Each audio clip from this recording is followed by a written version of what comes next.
Opa, o doutor Luciano entrou, agora ele conseguiu entrar. Vamos convidá-lo aqui. Essas coisas acontecem. Ao vivo é sempre assim, sempre com emoção.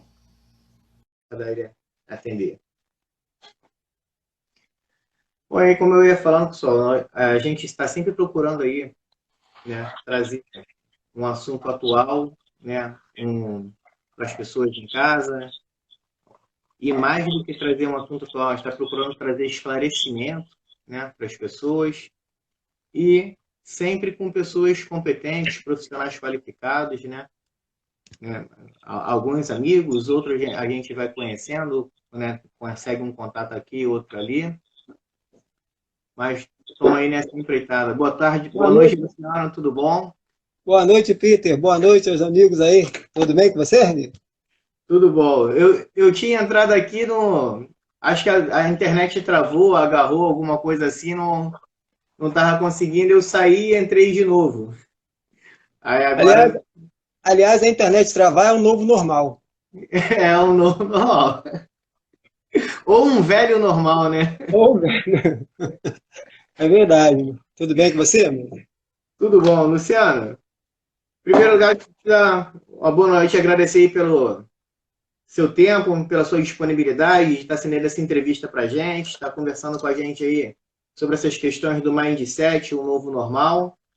Vou deixar você se apresentar para o pessoal de casa que ainda não te conhece, alguns já te conhecem, tem o pessoal do mestrado aí, a Dani, né, o Anderson já estão aí presentes, mas vou deixar você se apresentar aí para as pessoas que ainda não te conhecem, fica à vontade.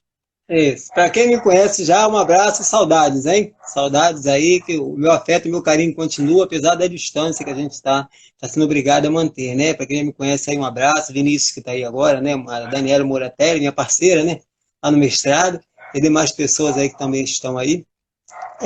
Eu sou Luciano Lima, né? Luciano Ferreira Lima, né? Sou advogado também, sou professor universitário, sou consultor político também, trabalho com estratégia política, sou palestrante, tá? Mestrando também, como o nosso amigo aqui também, direito é, jurídico político da Universidade Portucalense, né? E tem uma longa experiência de vida que a gente vai tratar aqui ao longo do tempo, alguns acontecimentos que se passaram ao longo da minha vida, né? Que certamente acimatizaram um pouco tudo que eu aprendi. Sou uma pessoa feliz, graças a Deus, sou uma pessoa muito feliz, bem realizada com alguns aspectos da minha vida, mas eu ainda não estou satisfeito com tudo isso. A gente ainda busca um pouco mais, eu acho que tem um mindset aí de crescimento ainda que tem muito pela frente, né? E esse é o tema que a gente vai tratar. Vai tratar do novo normal, vai tratar do mindset, e tenho a certeza de que, assim como eu aprendi, como eu estudei, assim como eu conheci e vivi algumas situações de mudança de mindset, como vivi também algumas situações de resistência ao novo normal, que a gente vai discutir também, vocês vão aprender muita coisa também e certamente vai estabelecer aqui uma discussão muito produtiva, muito salutar para as nossas vidas. Muito bem. E aí, Luciano, você falou um pouco sobre. Vai falar sobre as questões de vida, né? Vamos falar sobre o mindset, o novo normal. E aí, para começar, para trazer aí o nosso primeiro tema de debate, né? Não sei se todo mundo conhece, o mindset, né? É um termo em inglês para mentalidade, né? Ele está relacionado à maneira como nós encaramos a vida. Mas para quem não conhece ainda, para quem ainda não leu sobre esse assunto, né? Para quem ainda nem ouviu falar, muitas pessoas ainda também não ouviram falar sobre o mindset. Eu queria, Luciana, que você começasse explicando o que é o mindset.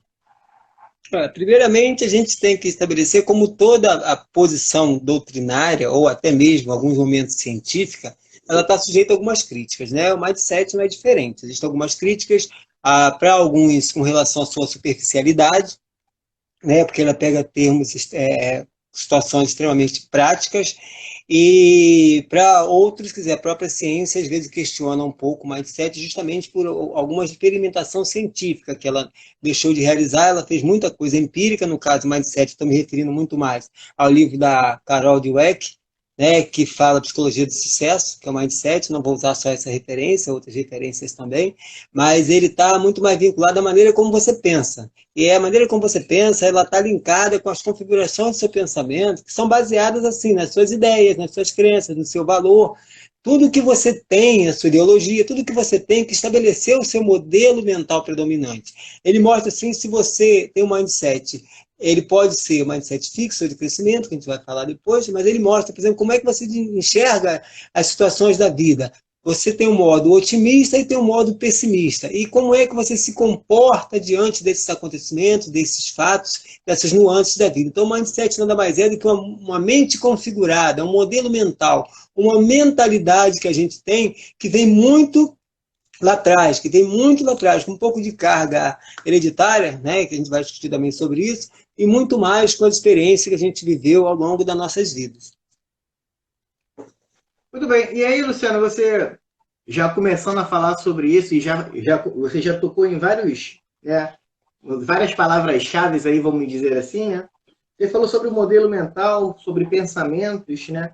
Sobre ideia, otimismo, pessimismo. E não tem como se falar em ideias, se falar em pensamento, sem, né, fazer aí uma breve citação a Platão e Aristóteles, né? E enquanto Platão defendia que a gente já nascia, né, com algumas ideias, Aristóteles dele defendia que essas ideias a gente ia adquirindo e ia transformando elas através de experiências, né? E aí, com base no mindset, minha primeira pergunta para você seria o seguinte: o ambiente de criação, as crenças e os valores passados através dos indivíduos pela família, né, pelo meio social, elas são determinantes para se definir o mindset? E só a Olha, pergunta, mindset ou mindset? Qual é a pronúncia correta? Mindset. Mindset. Olha só, eu vou fazer um pouco de retórica aqui. Historicamente, quer dizer, se entendia que as pessoas eram mais capazes ou menos capazes com base no tamanho do cérebro. Isso já foi uma defesa ao longo de muitas décadas, né? Que o tamanho do cérebro poderia determinar, inclusive, a formação do mindset. E ele, ao longo do tempo, ficou provado que não é isso na realidade, né? Que as pessoas podem ter diferentes temperamentos, que hoje o que determina é justamente as experiências vividas. Não estamos desprezando aqui a questão fisiológica, não estamos aqui discutindo a questão anatômica, mas estamos discutindo que as pessoas podem ter diferentes temperamentos e aptidões no início das suas vidas, né? Mas, evidentemente, a experiência e o treinamento, o esforço pessoal que ela vai desempenhar, que ela vai impulsionar na sua vida, é que vai determinar esse percurso. Se esse percurso vai ser, por exemplo, um percurso de resultado fixo ou resultado de crescimento. Quando a gente diz assim que as crenças influenciam o mindset, sim, com certeza. Nesse aspecto, a gente, como você bem colocou, poderíamos entender que é uma página que já está escrita, definida no Mindset Fix, ou que é uma página em branco que a gente pode começar a escrevê-la. Existe um guru da inteligência chamado Robert Sternberg, que ele diz o seguinte, que na realidade a gente escreve a nossa vida, nós não nascemos com a capacidade prévia e fixa, nós nascemos com talentos. Mas a capacidade de desenvolver esse talento, ela não é fixa, ela pode ser aprimorada. Isso dá um exemplo bem claro de muita gente que nasce com talento, mas não consegue vencer na vida. Ele diz assim, nem sempre as pessoas começam a vida como mais inteligentes, por exemplo, mas elas podem acabar sendo ou não mais inteligentes. Ele diz que o nosso resultado depende quase que exclusivamente da maneira que nós temos de pensar. E a maneira de pensar está, sim, comprometida com as nossas crenças, com nossos valores. Está comprometida com o ambiente que a gente vive. Então, o ambiente, a criação, as crenças, realmente, eles são fatores determinantes na definição do nosso mindset.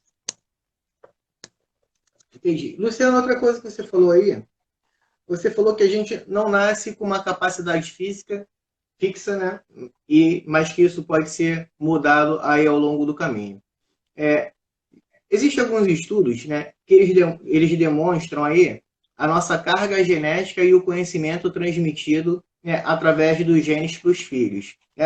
Para citar um exemplo assim, bem a grosso modo, a gente percebe isso, é notório, né, hoje em dia, que as crianças, né, de 2, 3 anos, elas lidam perfeitamente com aparelhos de celular, com touchscreen, coisas que a gente, né, teve dificuldade. Eu mesmo sou um que, até eu conseguir me acostumar com essa questão do touchscreen, de mexer no celular, eu levei um bom tempo. A minha filha, com 5 anos, ela faz isso perfeitamente e faz até melhor do que eu, né? E isso é um estudo que essa carga genética nossa, ela vai passando, né, para as crianças, e com isso a a humanidade ela vem evoluindo. E aí, baseado nisso, a minha pergunta seria o seguinte: até onde a nossa carga genética é capaz de influenciar no mindset? O Peter, meus amigos, nesse aspecto, eu apontaria dois erros aí, não sou geneticista e não sou também médico, não sou psicólogo, né? Mas eu apontaria dois erros de análise aí. O primeiro erro é a gente acreditar que a força genética, ela é maior do que as experiências e os nossos valores, as nossas crenças e os nossos hábitos. O primeiro erro que eu entendo é esse, a gente acreditar que a força genética é maior do que o ambiente que a gente vive, que a gente aprende. Por quê? Porque tudo que a gente vive, isso agrega a nossa personalidade, agrega os valores, agrega o meu comportamento. Se eu tenho um comportamento, seja ideológico, seja pela crença que eu tenho, né, eu vou me comportar conforme aquilo. Agora, o segundo erro que a gente coloca, que eu coloco, peço permissão até aos colegas que talvez tenham um pouco mais de aprofundamento nessa questão, principalmente nessa questão muito mais de genética, é que quando a gente fala de hereditário, tá? Os cientistas falam que hereditário significa talento. Significa, agora, a capacidade de desenvolver o talento, isso se dá justamente através do mindset. É aquela capacidade de você poder ser um jogador de futebol. Você pode ser jogador de futebol, mas você pode desenvolver mais ainda aquele talento. Você pode ir muito mais além do que aquilo que a própria natureza, ou que a genética, que a carga hereditária te deu. Então, ela tem a sua importância sim. Ela tem sua importância sim para o indivíduo, mas ela não pode ser nutrida, mas ela pode até, aliás, ser nutrida ou subnutrida. Eu vou te dar até um exemplo muito comum. Se a gente considerar, por exemplo, que a carga genética é mais importante, aí você vai dizer assim, se o indivíduo fracassa, embora, por exemplo, seus pais possam ser um campeão, vamos pensar assim, eu vou te dar até depois um exemplo muito prático de um caso que aconteceu na história. Vamos imaginar que o pai daquela pessoa seja um campeão em determinado esporte, ou em determinado instrumento, ou em determinada arte, enfim. Né? E aquela pessoa fracassa, se ela tem um mindset fixo, ela vai dizer, já estava escrito, não adiantou nada. Eu fiz o máximo que eu pude fazer e fracassei.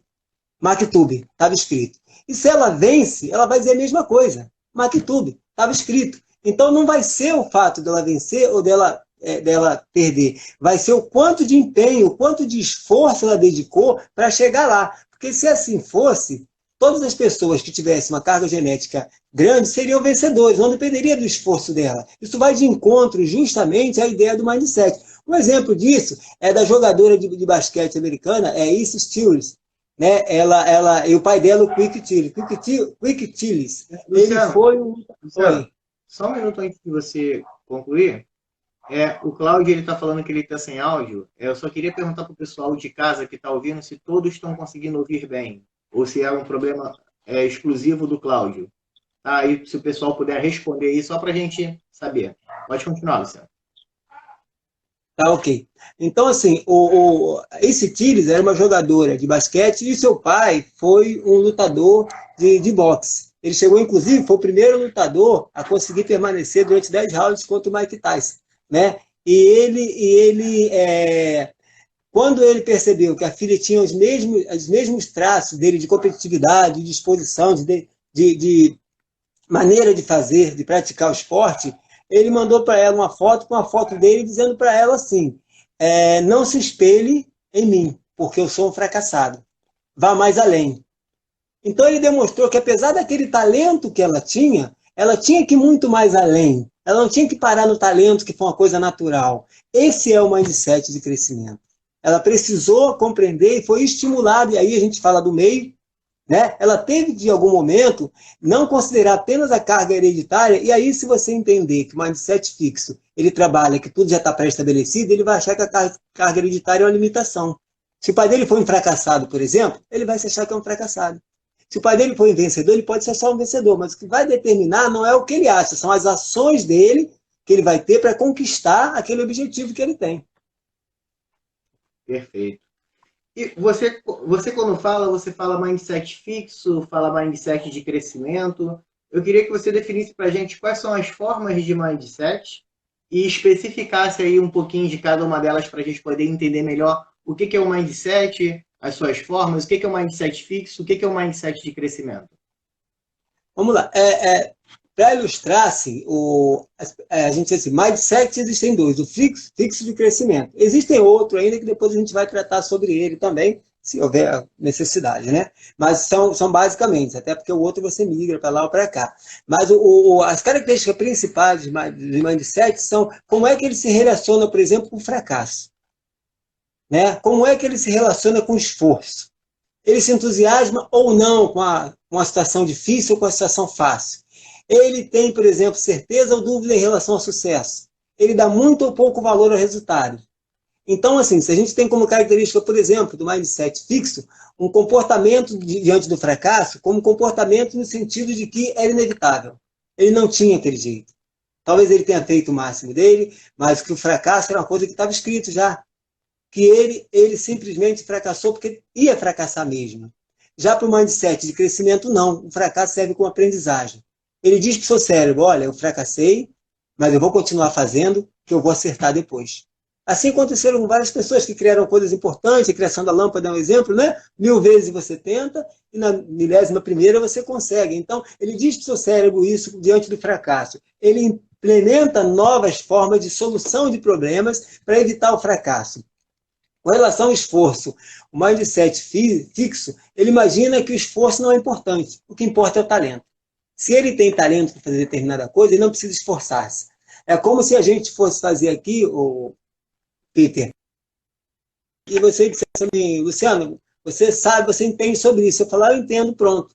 Não fosse estudar um pouco mais, não fosse me aperfeiçoar um pouco mais, aprimorar um pouco mais, não fosse entender um pouco mais, além daquilo que eu já conheço. É uma tendência natural de quem tem um mindset de crescimento. É você procurar aperfeiçoar-se mais.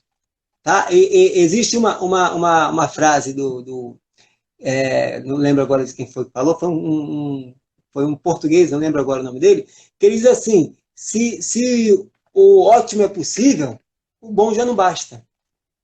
Natural. Se eu posso fazer o ótimo, o bom já não basta. Então, assim, com relação ao esforço, com relação ao entusiasmo, o mindset fixo, ele se entusiasma com a coisa fácil. Para ele, fácil é o que interessa. As coisas mais difíceis, ele vê em si uma incapacidade de enfrentar essa dificuldade. Ele vê uma incapacidade de enfrentar um problema muito mais complexo. A outra coisa é a dúvida em relação ao sucesso. O mindset fixo, ele tem uma dúvida muito grande, já o de crescimento não, porque ele não está mirando no resultado, ele está mirando no processo. Isso é um processo, e como processo, e a gente vai falar depois das questões neurais, sinapses, como processo, ele demora muitas vezes para que você consiga realizar. Tá? O mindset fixo, ele não tem criatividade, ele trabalha com o que ele já tem. Ele acha que todas as cartas, que aquele papel que você se referiu lá no início, né, de Platão, aquele papel, o papel já está escrito. Você não pode mudar, você não pode apagar e você também não pode acrescentar nada. Você simplesmente tem que viver aquilo que a vida teria imposto a você e você fica numa inércia muito grande.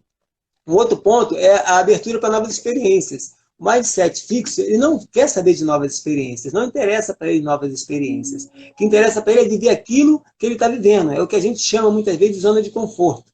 Né? Ele não tem foco, por exemplo, na solução. O mindset fixo tem foco no problema. O mindset de desenvolvimento, não. Ele procura solução. O mindset fixo, ele não é, em regra, proativo.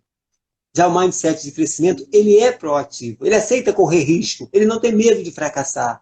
Já o mindset de fixo, não. Ele tem uma dificuldade muito grande e não quer se parecer fraco. Ele impõe ao outro uma pecha, muitas vezes, um emblema, muitas vezes, de fracassado. Isso acontece nas empresas. Tem situações, por exemplo, que aconteceu, por exemplo, na Aeron, né? Aeron americana, que em 2001, o Peter, ela quase veio à falência, depois ela foi comprada, enfim, ele entrou e não chegou a entrar em falência, né? Mas depois ela foi comprada. Por quê? Porque os CEOs e as pessoas mais importantes da empresa investiram no talento. Eles começaram a investir no talento e a empresa perdeu a criatividade. As pessoas que tinham talento, que faziam determinadas coisas, faziam muito bem, mas não inovaram. Não se houve criatividade na Aeron. Tanto por essa razão, em 2001, depois ela foi comprada e voltou a funcionar, né? E em 2001 ela passou por essa crise. Foi uma crise de talento. Não foi uma crise, por exemplo, de inovação, que era um momento que precisava muito da inovação, porque dentro das crises a inovação e a mudança é necessária, né? Mas o que aconteceu na era foi um grande exemplo da investida no mindset de talento. Hoje, as empresas investem muito mais em mindset justamente vinculado ao crescimento. É muito comum, por exemplo, você ver uma empresa contratar jovens. Porque ao contratar jovens, para você fazer essas conexões todas, para você fazer uma mudança para um jovem com pouca informação, é muito mais fácil do que fazer uma mudança para alguém que tem muito mais informação, que vai ter uma resistência maior. Seria natural ter uma resistência maior. Assim como o mercado também resiste muito mais a quem tem mudança. Se você assistiu aquele filme Estagiário, né, você percebe que existe aquela dificuldade, tanto de se implementar a mudança a partir do mais idoso, quanto o idoso aceitar a mudança. Então, por essa razão, muitas empresas, por exemplo, contratam mais jovens, acreditando não só no talento, mas como também na capacidade de desenvolver novas tecnologias, novas formas de comportamento, de relações interpessoais, novos produtos, novos serviços, enfim.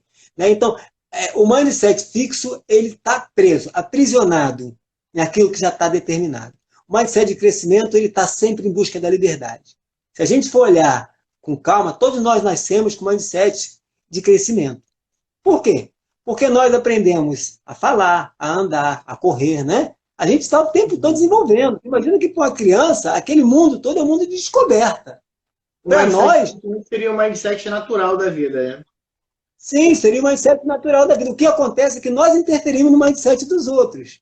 Se você chega para a criança, por exemplo, a criança está fazendo alguma coisa e você critica a criança, sem valorizar e sem mostrar para ela da sua capacidade de fazer melhor que aquilo, você pode causar na criança a ideia de que, bom, está tudo desse jeito, eu não posso mudar. Eu não posso me comportar dessa maneira, que essa maneira representa a mudança. E representar a mudança significa o quê? Significa que não é bom para a sociedade. Então, você às vezes critica, um elogio também pode ser. Se você, por exemplo, teu filho vai para a escola e ele faz um trabalho, você, nossa, você é o menino mais inteligente da turma, pronto, acabou. Ele atingiu o auge. Não, eu sempre digo para meu filho, você consegue ainda fazer melhor do que isso. Você está melhorando. Você usa no gerúndio, né? Você está melhorando, você consegue fazer melhor do que isso. Você está entendendo? Que essa é a lógica do mindset de desenvolvimento. Ele está procurando sempre melhorar, mas ele não está focando no resultado. Ele está focando no processo como processo de aprendizagem. Entendeu? E o processo em si, ele é tão importante quanto o resultado, né, Luciano? As pessoas, às vezes, pensam muito no resultado, mas esquecem do processo, né? E o processo em si, ele é tão importante quanto o resultado, até porque sem processo não há resultado, né? Exatamente. A Cristiane falou, enquanto você estava falando, que então o conformista, né? Ele é a espécie de uma pessoa que tem aí um mindset fixo, né? Perfeitamente, perfeitamente. É porque dá trabalho mudar, né? Dá trabalho ser diferente, buscar crescimento, buscar uma melhora, dá trabalho. A Adriana fez a seguinte pergunta aí quando você estava falando. Ela perguntou se é possível mudar o mindset de uma pessoa apenas com relação ao trabalho. Mas antes de você responder essa pergunta aí, a gente vai falar sobre a questão da mudança de mindset. Eu vou te fazer uma outra pergunta. Como é que eu faço para saber qual é... A Adriana, a gente não esqueceu sua pergunta não, tá? Ela só vai ficar guardada aqui e eu vou refazê-la daqui a um pouquinho. Mas antes de falar sobre a questão da mudança, como é que eu faço para descobrir qual é o meu mindset? Porque às vezes pode acontecer de eu achar que eu tenho um mindset de crescimento, quando na verdade eu tenho um mindset fixo, não? Sim, ou vice-versa, né? A gente tem que entender, quando a gente fala em mindset, a gente está falando sobre vários aspectos da nossa vida. O mindset pode estar relacionado ali à casa, relacionamento com a tua esposa, pode estar relacionado ao teu trabalho, relacionamento com o teu filho, pode estar relacionada à sua crença, relacionada à sua posição, por exemplo, na sua denominação religiosa, no seu grupo de futebol, aonde quer que você esteja, o seu mindset vai estar determinando o seu comportamento. Isso a gente não pode esquecer. Agora, como é que eu vou saber o meu tipo de mindset? Existem algumas coisas que você pode fazer. Vamos lá, por exemplo, Peter. Você sai de casa, acorda, pega um ônibus lotado, né, um trânsito horrível, chega no trabalho atrasado, sai do trabalho correndo para ir ao banco, chega no banco, está cheio, tem uma fila imensa no banco. Você vai, consegue, entra no banco, resolve. Quando você sai do banco, está chovendo, você não tem guarda-chuva, você pisa numa poça, muita desgraça, né? Você pisa numa poça d'água. Isso acontece comigo. Você pisa numa poça d'água, você se suja. Qual vai ser a sua reação? vai ser o Eu quê? vou, eu vou Reclamar? com bastante raiva. Reclamar? Vai ser de raiva? Ou você, por exemplo, pode, ao chegar no ônibus, e você pegar o ônibus lotado, e você, por exemplo, o trânsito está ruim, você pode pegar o seu celular, ouvir um podcast qualquer, ouvir uma música qualquer, pode pegar um livro e ler, pode, quando chegar na fila do banco, fazer alguma coisa útil, né? Assim como você pode. Então, tem a mesma coisa quando você derruba um prato. Quebra o prato, você fica, caramba, eu sou desastrado. Né? Ou você pode falar, caramba, eu tenho que tomar mais cuidado agora. Ou eu vou comprar um prato de plástico para a próxima vez que ele cair não quebrar. Então você busca soluções para, diante daquele problema, tirar algum proveito, tirar algum ganho. Esse é o mindset de crescimento. O mindset fixo, ele fica reclamando o tempo todo, bota a culpa nos outros, bota a culpa no tempo, bota a culpa na chuva, bota a culpa na fila. E não percebe que a gente entra muitas vezes no problema. O problema está ali, a fila está ali. Eu decidi ir. Então eu entrei. Que proveito eu vou tirar, por exemplo, dessa dificuldade que eu tenho? Essa é a diferença. Quando a dificuldade se apresenta, quando aquilo que foge da minha normalidade, do meu controle, como é que eu reajo? Se eu, por exemplo, tenho essa conduta e aproveito aquele momento para ser um pouco mais conhecedor, obter um pouco mais de informação, refletir um pouco mais sobre a minha vida, aprender alguma coisa, eu tenho um mindset de crescimento. Se eu dou muito mais valor ao problema em si do que à solução, eu posso ter um mindset fixo. Isso acontece muito, o tempo todo com a gente. E tem pior, tem pessoas que têm um mindset fixo e fica te chamando para você corroborar com a insatisfação dela. O cara está dentro do ônibus, está chateado porque o motorista está lento, ele está invocado ali, ele poderia pegar um livro, ler, enfim, fazer outra coisa, ele ainda chama você, você não está vendo como é que esse cara é lerdo? Então, ele ainda chama você para apoiar o mindset dele, que é um mindset fixo. Então, assim, tem essas coisas que você pode perceber. Outra forma, você vê como é que você tem reagido em algumas situações. Eu sempre digo assim para as pessoas, eu escolho o que me incomoda. Ninguém tem o poder de me tirar do sério. Entendeu? Vamos lá. A Cristiane está falando, então todo o ambiente externo influencia de alguma forma no nosso mindset, mas nós podemos escolher de que forma essa influência vai se dar. Né? Se essa influência a gente vai absorver de uma forma negativa ou se a gente vai absorver de uma forma positiva, correto? Olha, isso tem muito a ver com seus valores, crenças, ideologias. Esse ambiente externo ele vai ser confrontado, de alguma forma. Ele vai ser confrontado com você. Essa nova situação que você está vivendo, ela vai ser confrontada. Teu cérebro vai, de alguma forma, reagir com relação àquilo. A questão é, se o seu cérebro e você entende que daquela situação você pode tirar algum proveito para você crescer, pode tirar algum proveito para o seu conhecimento, pode tirar algum proveito para a melhora da sua vida, da sua qualidade de vida, da sua sobrevivência, ou se você vai simplesmente reclamar daquela situação e dizer que você não tem o controle sobre ela, logo reclamar seria a saída mais simples, mais fácil. O difícil é você ter controle. Então o ambiente vai influenciar, com certeza. Não tenha dúvida que o ambiente vai influenciar. Até porque, assim, é no ambiente que se exteriorizam as vontades, as opiniões, as crenças são exteriorizadas justamente nesse ambiente. Então, a possibilidade de você ter uma influência nesse ambiente é muito real. Quando a gente fala em ambiente, a gente está falando do comportamento dos outros também. A gente está falando, por exemplo, as questões naturais, por exemplo. Eu posso muito bem estar vivendo uma situação, Peter, de que vai acontecer uma tsunami e eu posso buscar uma solução para diminuir um pouco mais. Eu posso sair daquele local, ir para outro local, ou eu posso ficar ali parado reclamando e deixar o tsunami chegar. E aí não vai ser culpa minha, era uma coisa natural, ia acontecer mesmo, eu não tenho culpa de nada, só mesmo Deus para poder alterar aquilo ali. Então eu fujo um pouco da minha culpa, às vezes, por não fazer a mudança que é necessária. Essa é a posição, por exemplo, do mindset fixo. Entendi. E você falou aí, Luciano, quanto à questão do trabalho, né, a forma como você se comporta no trabalho. Muitas pessoas se comportam de uma forma no trabalho, de uma outra forma em casa, de uma outra forma na escola, de uma outra forma em festa. E aí eu te pergunto, existe a possibilidade da pessoa ter um mindset misto? Ou seja, às vezes no trabalho ela tem um mindset de crescimento, mas em casa ela tem um mindset fixo.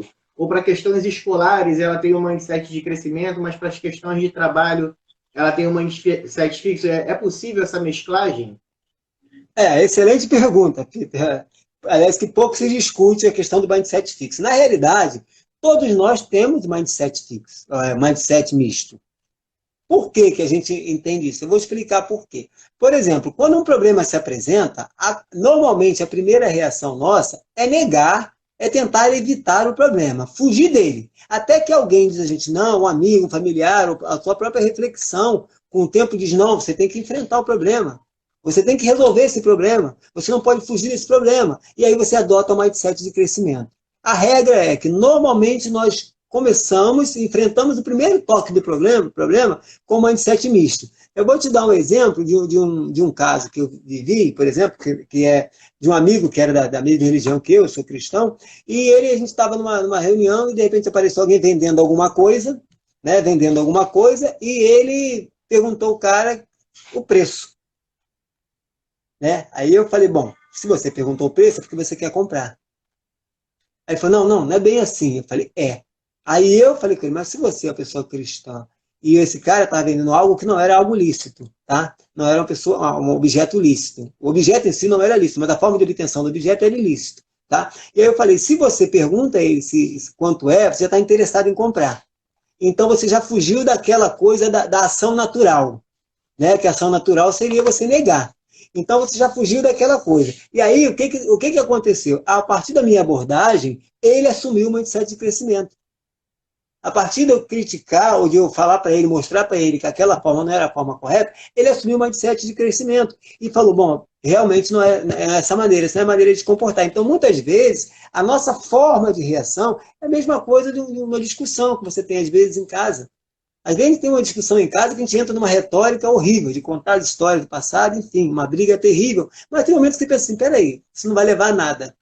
Isso não vai levar a nada. Senão ao sofrimento. Então, peraí, eu tenho que crescer mais diante desse problema. Eu tenho que mostrar uma visão diferente desse problema. Eu tenho que avançar para que esse problema não se torne algo tão negativo. Eu tenho que melhorar a minha visão, eu tenho que melhorar minhas crenças, eu tenho que melhorar minha ideologia, eu tenho que melhorar meus valores, para que eu possa entender esse problema de forma diferenciada do que eu venho entendendo até agora.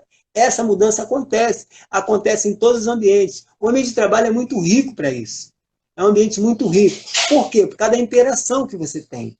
Hoje no trabalho, você não é uma pessoa isolada. São clientes. Hoje a sistematização do trabalho hoje, entende, por exemplo, que cada parcela do trabalhador, ele é cliente um do outro. Quando você faz uma petição, e a gente quer divulgar, entrega para a pessoa levá-la no fórum, ela tem que verificar se está tudo de acordo, se está bem instruída, né? Se está bem direcionada, endereçada, se é. Então, é a clientela. Então, eu tenho a obrigação de, ao receber de você uma coisa, dar o melhor tratamento, mas eu tenho também a obrigação de perceber se você me entregou algo bom, salutar, saudável, né? Algo que realmente seja útil. Eu não posso simplesmente receber de você, eu não posso ser um mindset fixo, que vou receber de você e não vou nem olhar para o documento e vou lá e vou entregar. E a gente vê isso muito no dia a dia, no nosso trabalho. Erros só vão ser encontrados, talvez, na 7ª, na 10ª etapa. Às vezes, só quando o juiz for despachar é que vai encontrar um erro na petição que a gente comete. Não que você tem que ler toda a petição, mas às vezes questões básicas. Né? Aí manda emendar a inicial, né? A gente volta àquela velha discussão. Mas é assim, o ambiente de trabalho é muito rico, claro, tem uma série de nuances que a gente não pode esquecer, é muito rico, principalmente pela essa relação de clientela que se estabelece e pela relação de cumplicidade com o resultado também. As pessoas acabam sendo cúmplices com o resultado no ambiente de trabalho. Isso é muito saudável também. Facilita bastante a mudança do mindset. E aí, pelo que você está falando, então, na verdade, a gente possui os dois, mas algumas pessoas têm um mindset que é predominante, né? Pode ser o fixo em alguns e o de desenvolvimento ou de crescimento em outros. E aí, eu faço a pergunta, que é a pergunta da Adriana, que foi feita lá atrás, e que também é a mesma pergunta que está sendo feita pelo Luiz aí. Se existe uma forma de se mudar o mindset, né? A pergunta da Adriana era se existe essa forma especificamente com relação ao trabalho. A pergunta do Luiz já é uma pergunta mais generalizada. Ele quer saber se existe uma forma de você reprogramar esse mindset de uma forma geral. Então, eu tenho aqui, vamos supor que eu sou uma pessoa que eu tenho um mindset predominante, um mindset, qual que você falou? Que a pessoa fica parada? Fixo. O fixo. Né? Então, eu tenho um mindset predominantemente fixo. Existe uma forma de eu mudar esse meu mindset? E aí, com relação ao trabalho e a minha vida em geral, aí você já responde em uma só as perguntas tanto do Luiz quanto da Adriana. Sim.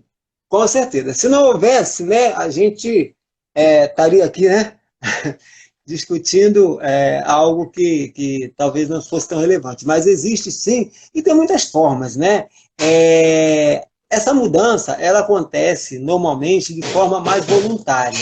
Por que é de forma voluntária? Primeiro é que você tem que investigar seus valores, você tem que investigar, por exemplo, suas crenças, suas ideologias, investigar se quanto suas experiências não interferiram aqui, por exemplo. Eita, peraí que meu filho está tocando a bateria ali agora. Quanto essas forças, experiências... Está ouvindo aí? Estou ouvindo. Quanto essas forças, essas experiências não interferem... Peraí, só um instante, que eu vou pedir para a...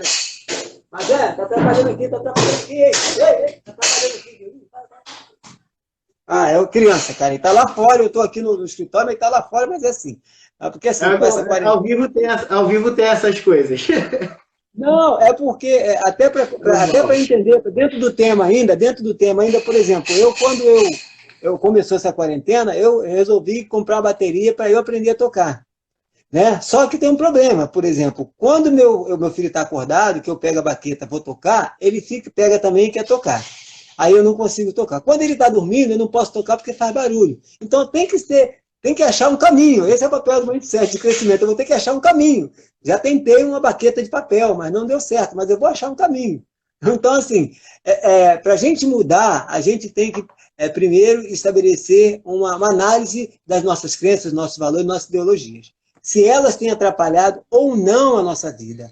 Da mesma forma, eu tenho que dialogar com meus pontos fortes e tenho que dialogar com meus pontos fracos. Porque eu tenho que enaltecer meus pontos fortes e tenho que fazer uma análise dos meus pontos fracos. É o que a gente chama de SWOT, né? Força de fraqueza, oportunidades e ameaças. Eu tenho que olhar para esses pontos. Eu não posso deixar simplesmente que as coisas aconteçam porque elas acontecem e eu não tenho domínio sobre elas. E uma outra questão, eu tenho que adotar um posicionamento positivo, um pensamento positivo, mas esse pensamento tem que vir acompanhado de mudanças.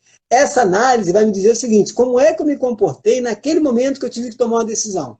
Eu recuei, eu avancei, eu pensei, eu elaborei, como é que eu tenho me comportado diante das dificuldades? Então essa mudança de mindset é extremamente possível, tanto do ponto de vista voluntário, como de forma involuntária, que a gente, depois, mais adiante, pode ser que a gente discuta sobre isso, mas adotar um posicionamento positivo, um pensamento positivo, é a chave para você mudar o teu mindset. Beleza. E aí, já que você falou do voluntário, então vamos falar do involuntário também. Então, o que acontece? O que me parece é que o ambiente externo, né, ele influencia diretamente aí no nosso mindset, na nossa forma de agir, na nossa forma de ver o mundo, na nossa forma de pensar. Então, eu te pergunto, ao mudar um indivíduo, né, de um lugar, de um ambiente, essa nova percepção, né, que ele vai ter, essas novas sensações, elas são possíveis de mudar o mindset dele de uma forma involuntária, ou seja, de uma forma inconsciente, onde ele não percebe, mas ele vai mudando o seu jeito de ser? Muita gente fala, né, e já pegando o gancho disso aí, que a pessoa é produto do meio, né? Então se você vive no meio onde tem muitos traficantes, você vai ser traficante. Se você vive no meio e as pessoas são calmas, você vai ser calmo. Se você vive no meio de pessoas inteligentes, você vai ser inteligente. No meio de pessoas violentas, você vai ser violento. Isso, de fato, na questão do mindset, isso existe?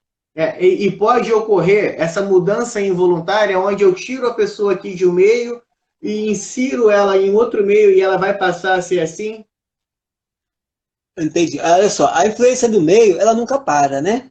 O meio está sempre influenciando a gente. A todo momento a gente está respondendo ou está sendo respondido pelo meio. Essa interação com o meio, ela acontece sempre. É possível, sim, uma mudança involuntária. Eu vou te dar alguns exemplos. Você entra numa empresa e quando você chega na empresa, você tem todas as pessoas com um comportamento proativo de mindset fixo, ou de mindset de crescimento, mas todo mundo com um padrão, por exemplo, na empresa em grande expansão, que investe muito, que tem o CEO, por exemplo, do mindset de crescimento, e aquele comportamento, que é o comportamento comum, ele pode, de alguma forma, influenciar você, que você involuntariamente comece a agir como aquelas pessoas. O grupo de estudo é um bom exemplo disso. Qual uma das funções do grupo de estudo? É tentar, de alguma forma, uniformizar, para que a participação das pessoas se dê de forma uniforme. E aí muita gente foge daquilo, né? Daquele grupo de estudo, 3 ou 4 fazem e o mindset fixo vai embora. E aquela pessoa que não dá muito valor à aprendizagem, dá muito mais valor chegar lá na hora, subir lá no palco, no palanque, né? Não é isso? Ou no púlpito e falar, ele dá pouco valor àquele processo de aprendizagem que está sendo construído ali naquela discussão do grupo. Então, a empresa é um grande exemplo, o grupo de estudo é um grande exemplo, a faculdade é um grande exemplo que a gente tem. Então, viver novas experiências do próprio processo de aprendizagem, do próprio processo de construção, como dizem, o que mais importa para a gente, você colocou muito bem aí, Peter, o mais importa para mim não é o destino, o mais importa é o caminho que eu vou percorrer para chegar até ele. Porque se é o destino, é a grande discussão entre eficácia e eficiência. Eu gosto muito da eficiência para chegar à eficácia. Eu não estou preocupado com o resultado, que é a eficácia. Eu posso usar o caminho errado, mas conseguir atingir o objetivo. Mas eu posso usar o caminho certo e conseguir atingir aquele objetivo no caminho certo. Eu vou aprender muito mais fazendo dessa forma. Então, todo grupo que você estabelece, você de alguma forma você tenta unificar os comportamentos, você está também influenciando o mindset daquelas pessoas que estão ali, tanto para um lado, quanto pode ser para o outro. Como você pode perceber, por exemplo, quando você coloca alguém com nível intelectual, com mindset de grande crescimento, no meio de um grupo de pessoas intelectualmente muito inferiores, essa pessoa vai ter dificuldade também de implementar esse mindset de crescimento, porque não vai ser compreendido muitas das vezes. Da mesma forma, o contrário também. Se você bota grandes pessoas com mindset, com uma pessoa com mindset fixo e um monte de gente com mindset de crescimento, aquela pessoa também não vai acompanhar. Então você acaba tendo que mesclar. Você pode perceber, por exemplo, que existe o princípio da identidade. Quando você chega, por exemplo, vai se relacionar com um grupo, você sempre escolhe uma outra pessoa. Sempre a gente faz mais amizade com outra pessoa, né? Nós, por exemplo, fomos para Paris, né? Passear, né? Então, foi muito bom. Então, assim, a gente acaba se relacionando. Eu, não só eu e você, como outras pessoas foram também com a gente, né? E também separaram. Mas a gente acaba estabelecendo uma relação com as outras pessoas. Essa relação pode ter a ver com esse mindset também. Pode haver uma identidade também com relação a isso. Então, quando você se identifica e aquela pessoa passa a exercer alguma influência na sua vida, embora possa ser inconsciente, né? Quando essa influência é inconsciente, você pode mudar sim. Até porque o que entra para a gente, para a construção do mindset, é inconsciente mesmo. A gente, quando nasce, tudo isso é inconsciente. Depois que a gente toma consciência, essa é a grande nuance. Você tomar consciência do teu mindset e decidir o que você quer fazer, que caminho você quer seguir. Então é perfeitamente possível que isso aconteça de forma voluntária. O Silvio Santos ele fala uma coisa interessante, que eu não sei nem se essa frase é dele, mas eu vi ele falando e também li no livro dele, né? Que ele diz o seguinte: se você quer ser bem-sucedido, você tem que se juntar e tem que andar com pessoas bem-sucedidas. Que é um pouco disso aí que você está falando, né? Você pega uma pessoa que está num determinado nível, se você joga ela no meio, né? E aí eu estou falando mais de nível intelectual do que nível econômico ou financeiro. E você joga ela no meio de pessoas que estão com nível um pouco acima, né? Ela se sente tendo que correr atrás, né? E aí isso obriga ela a estudar, obriga ela a ler, né? E com isso ela vai crescendo também. Eu sei porque isso acontece comigo, né? Eu tô sempre procurando ler, tô sempre procurando estudar, mas eu procuro estar com pessoas que estão sempre nesse ritmo, né? Porque eu sempre me sinto um pouco atrás. E isso me obriga a estudar cada vez mais, me obriga a ler cada vez mais, para estar sempre aí conseguindo manter ali um certo nível de diálogo. E eu acho isso muito bom, acho isso muito interessante. E você falou aí também sobre essa questão, e aí eu te faria uma pergunta. Existe uma forma, né, de eu me exercitar para que eu consiga sair de um mindset fixo para um mindset de desenvolvimento? Porque toda mudança, e a gente vai falar disso daqui a pouco, né, sobre o novo normal, e tudo isso que a gente está falando, né, daqui a pouco as pessoas vão ver que se encaixam perfeitamente a essa nova situação que a gente está vivendo aí em razão da pandemia e do coronavírus, né? Toda mudança, ela leva um determinado tempo, e é aquilo que a gente estava falando, ela tem um determinado processo, né? Ela não começa num ponto A e vai no ponto B automaticamente. Ela tem todo um interstício, ela tem um caminho a ser percorrido para poder chegar naquele ponto B. Mas nós sofremos aí uma mudança rápida, drástica, né? E estamos tendo que nos adaptar a isso e ainda não estamos completamente adaptados. E aí eu te pergunto, né, percebendo que eu tenho um mindset fixo e querendo mudar para um mindset de crescimento, existe alguma forma de eu vir fazendo essa mudança, algum exercício que eu possa praticar que vai me fazer transpor esse caminho de uma forma mais suave? Sim.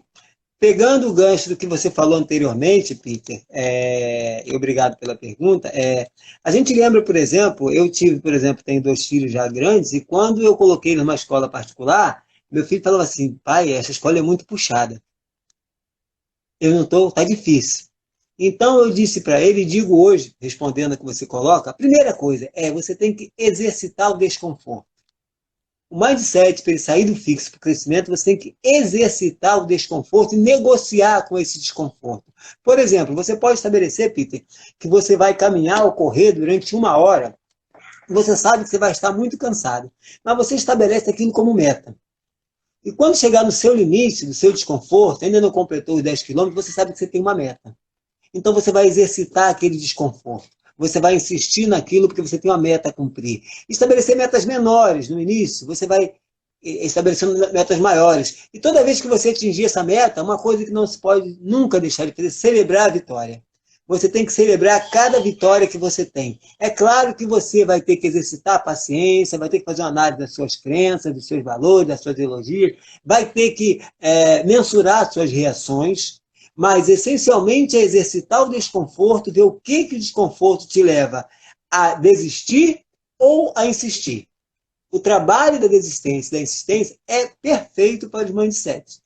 O fixo, ele não vai suportar uma carga de desconforto muito grande, porque ele vai achar que ele é incapaz, que ele não vai chegar àquele resultado. Já a pessoa que tem mindset de crescimento, ele vai achar que aquele desconforto vai passar com o tempo, ele vai conseguir andar um pouco mais. 10 quilômetros ele vai conseguir andar 20. Então, exercitar o desconforto, primeiramente, celebrar as vitórias. São exercícios que a gente tem que fazer. Celebrar cada vitória que você tiver na tua vida. Seja a vitória por você andar 1 quilômetro, seja por andar 2, seja por você fazer um esforço, por exemplo, em alguma coisa que você tem dificuldade, de repente tocar um instrumento que você sabe, entende e pensa que não vai conseguir tocar, seja você escrever algo, seja você fazer uma live, tem gente que não consegue, tem dificuldade, ou enfim, né, tem alguns obstáculos. Não, você não, você não.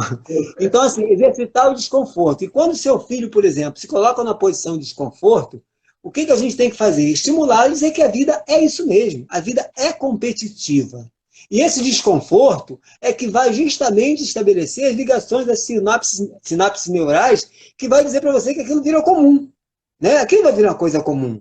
Vai virar uma coisa natural, porque as suas terminações nervosas elas vão construir caminhos justamente para mostrar a você que aquilo é uma coisa comum. E você passa a reagir menos àquela mudança, àquela alteração, que inclusive é objeto depois do novo normal, né? Mas é isso, essencialmente exercitar o desconforto e celebrar as vitórias.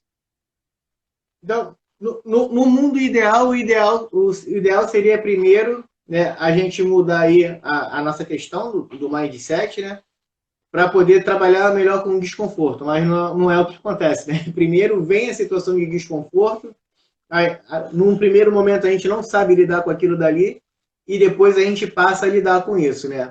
E com relação ao trabalho que você estava falando aí, a pergunta da Adriana era o seguinte: se uma pessoa que ela sempre trabalhou de carteira assinada, né? Então ela já tem aquele hábito, né? E a questão é exatamente do desconforto. Tem aquele hábito, tem aquela questão da segurança, né? Porque a grande maioria das pessoas que trabalham de carteira assinada, elas procuram a carteira assinada pelo mesmo motivo que as pessoas procuram fazer o concurso público, né? Que é a estabilidade, é a segurança, é saber que você vai ter um salário todo mês, que você vai ter férias e 13º. E aí, se essa pessoa ela pretende virar um microempreendedor, né, um microempresário, ela pretende abrir seu próprio negócio, o ideal seria que ela primeiro mudasse seu mindset, ou seria que primeiro ela entrasse nessa situação aí de desconforto para se ver obrigada, né, aí a uma mudança? Primeiro ela tem que estabelecer a cota de sacrifício que ela quer dar para atingir seu objetivo. Você não pode, por exemplo, e a gente aqui não está a dizer que um lado é certo e outro é errado, mas você não pode, por exemplo, achar que as coisas vêm de forma fácil. É preciso estabelecer qual o padrão de vida que eu quero. E esse padrão de vida que eu quero exige um esforço. E eu estou disposto a pagar por esse esforço? Se eu tenho um mindset fixo, eu vou ter um confronto cerebral muito grande. Né? Porque é uma coisa que eu quero, mas eu não quero fazer esforço para realizar aquela coisa. Isso é muito comum. Isso é muito comum. Você querer uma coisa, eu te dou um exemplo do sobrinho meu que estava desempregado e eu falei para ele, bom, eu posso fazer o seguinte, eu vou pagar um curso para você consertar moto, que ele tinha algum talento para isso, né? E aí você vai fazer isso. Eu estava no Rio de Janeiro na época e falei que você vai para São Paulo, vai passar 15 dias em São Paulo, eu vou pagar para você, era meu sobrinho, e você vai montar um negócio de moto, depois a gente abre um negócio, eu te ajudo. Quando ele leu o que precisava, ele viu que tinha um livro de 500 páginas para ele ler, ele desistiu. Por quê? Porque é a cota de sacrifício que você tem que dar. Você tem que dar uma cota de sacrifício. Não funciona assim. Para o mindset fixo, ele não precisa dar cota de sacrifício. Por quê? Porque o sacrifício, o esforço para ele não é importante. O importante é o talento. Ele, não, eu sei, eu não preciso aprender. Foi o que ele falou. Eu não preciso estudar. Eu sei consertar moto. E a vida não é assim. A vida não é assim. Ser empreendedor não é fácil, não. A gente pensa que é fácil, mas a gente tem que pensar nas várias nuances que informam. Até porque você vai ser o gestor de uma empresa, gestor de um pensamento, gestor da ideia, responsável pela tua história, pelo que você vai construir, pelo produto que você vai vender, pela satisfação do cliente. Então, tem muita coisa envolvida. Então, primeiro tem que estabelecer isso, a cota de sacrifício. O fato de ser empregado de carteira assinada não interfere em nenhum, isso não designa nenhum tipo de mindset. O que designa é, aquilo ali é uma escala para você ou é um fim? Aquele ali é o resultado que você quer para a sua vida. Eu conheço pessoas que trabalham, por exemplo, de empregada doméstica e não querem nem estudar, mas querem ganhar mais, como empregada doméstica. Eu não sei se essa é a melhor saída. Ou seja, vai ser chefe de si mesmo, não estou aqui desprezando empregado doméstico, poderia ser qualquer outra profissão, mas vai ser chefe de si mesmo. Ele não tem a possibilidade. Se ele tivesse talvez uma profissão liberal, ele ficaria parado esperando o cliente chegar na porta dele, por exemplo. Então, assim, a cota de sacrifício é a primeira questão que você tem que estabelecer. E outra coisa, programar. Você tem que programar e mensurar. O coach faz isso muito bem, né? Ele programa tudo aquilo, você vai queimando as etapas e verificando se as coisas vão acontecendo e vai trilhando um caminho. É definir um caminho. Então, entender de que se você estiver disposto a mudar, você vai pagar uma cota de sacrifício. E a cota de sacrifício começa justamente nos seus valores. A gente vê muitos valores atrasados, vê muitas crenças atrasadas que não coadunam com o movimento que está sendo estabelecido hoje, que se pensa hoje. Tem muitos valores que estão completamente fora de sintonia, mas as pessoas estão insistindo naqueles valores. Entender, por exemplo, que todo mundo pode ser empreendedor. Pode, mas tem uma cota de sacrifício. Porque eu não nasci empreendedor, eu vou ter que aprender. E aprender significa o quê? Sair de uma zona de conforto e entrar para uma zona de disputa, de crescimento, de desenvolvimento. Então, vai depender muito do conjunto, mas, em regra, é preciso que você estabeleça a tua cota de sacrifício para isso. O Cléber está falando aí, muitos querem títulos de mestre, mas não querem se dispor, né, ao sacrifício de escrever a dissertação. E quem faz, né, cara, quem tá nessa pegada aí, que tá nesse estudo, sabe que dói, né? Porque é aquilo, você tem que dispor de um tempo em que você deveria estar aí dedicando à família ou ao trabalho, né? E você tem que se abster de muita coisa, né? Para estudar, para escrever, né? Para ser um empreendedor é a mesma coisa. Eu sempre falo para as pessoas que eu achei que aqui em um momento qualquer, quando eu fosse, né, tivesse um escritório próprio, ou fosse dono do meu negócio, eu trabalharia menos, e eu descobri que eu estava completamente enganado, né? Porque quando você passa a administrar um escritório, você trabalha muito mais do que se você estivesse trabalhando para os outros. Porque quando você trabalha para alguém, a sua única responsabilidade é ir lá e fazer o seu trabalho. E no final do mês você vai ter lá o seu dinheiro. Agora, quando você é o dono do escritório, você tem que trabalhar por você, você tem a responsabilidade de pagar os funcionários, você tem a responsabilidade de pagar a conta. Toda a sua responsabilidade aumenta. Isso exige de você um sacrifício muito maior. E esse sacrifício ele tem consequências, às vezes na família, às vezes no seu lazer, no seu próprio tempo, e é bem complicado. Você tem que ter aí uma força de vontade, né, um foco muito grande para não desistir aí no meio do caminho. E baseado no que a gente está conversando, Luciano, então não existe então aí um mindset certo, né? Eu posso ter tanto um quanto o outro, mas eu também não posso falar que o mindset fixo estaria errado. Não existe um mindset certo, perfeitamente. A gente não tem, não dá para você definir. Agora, com base até no que a gente já falou, não dá para você entender, por exemplo, que aquela pessoa tá? Que ela quer melhorar de vida, ela quer distanciar, e quer as coisas que tem ruim da vida dela, e quer se aproximar das coisas boas, quer um padrão de vida melhor, ela vai ter que ter um mindset de crescimento. É incompatível com essa tendência, com essa vontade, com essa necessidade de padrão de vida, ela vai ter que ter um mindset de crescimento. E assim, é muito comum a gente perceber pessoas que imaginam, por exemplo, se imaginam talentosa, que imaginam com a capacidade muito grande de conquistar algumas coisas, mas não saem do seu espaço. Mas não avançam, por exemplo, para estudar, para se aperfeiçoar lá na frente, mas ela quer vencer. Mas ela não dá a sua cota de sacrifício. Então, não é o mindset certo, nem o mindset errado. Mas, assim, é importante que a gente tenha bem claro de que, para a gente chegar a qualquer patamar de avanço, de crescimento, a gente vai ter que rever o nosso mindset. Agora, eu posso, por exemplo, permanecer na zona de conforto e falar, eu estou feliz nessa zona de conforto. Eu posso muito bem levar uma vida tranquila, sem me preocupar, porque de repente já tenho uma idade avançada, já tenho o dinheiro que eu quero, não preciso aprender mais nada, é uma decisão que eu posso tomar e posso ser. Então não existe mindset certo. Eu posso, por exemplo, ser feliz com mindset fixo, porque eu não vou investir, por exemplo, nas coisas que me trazem confronto mental. Existe confronto mental, né, que o mindset fixo tenta fugir dele. Mas se eu não vou entrar, por exemplo, na disputa, por exemplo, que o mundo é competitivo, eu não vou trazer esse sofrimento. Existe uma frase que eu acho que é do Henry Ford, que ele diz assim, se você pensa que pode ou não pode, tudo bem, você está certo. É você que pensa. A questão que eu sempre coloco, quando se fala mindset certo e errado, é a consciência. Uma coisa é você se comportar daquela forma, sem saber, sem pensar nada. Outra coisa é você ter o conhecimento daquela forma e assumir que aquela forma é melhor para você. Essa é a diferença. Eu posso assumir, por exemplo, que o mindset fixo é melhor para mim, porque eu não quero. Eu posso querer uma casinha branca na fazenda, quintal, uma varanda para ver o sol nascer, e achar que aquilo ali está bom, sem relacionamento com ninguém, né, sem estudar, enfim. Eu posso achar que é bom. Né? Como eu posso também querer lutar, passar a vida inteira lutando e achar que é bom. Então não existe certo. O que eu sempre coloco é a questão da consciência. Deixa eu só fazer uma ressalva antes de você terminar aí. A live ela vai cair em 20 segundos, porque quando dá 1 hora ela encerra automático. Mas só avisando o pessoal aí que ela vai cair, eu já vou entrar de novo, já vou convidar o Luciano, ele vai concluir aí o assunto, a frase dele, e nós vamos voltar falando também sobre o novo normal. Tá? Só para o pessoal ficar aí, fica ligado. Olá pessoal, boa noite. Nós estamos voltando aí com o Dr. Luciano, falando ainda sobre o mindset, sobre a questão do desenvolvimento, mindset fixo, mindset de crescimento.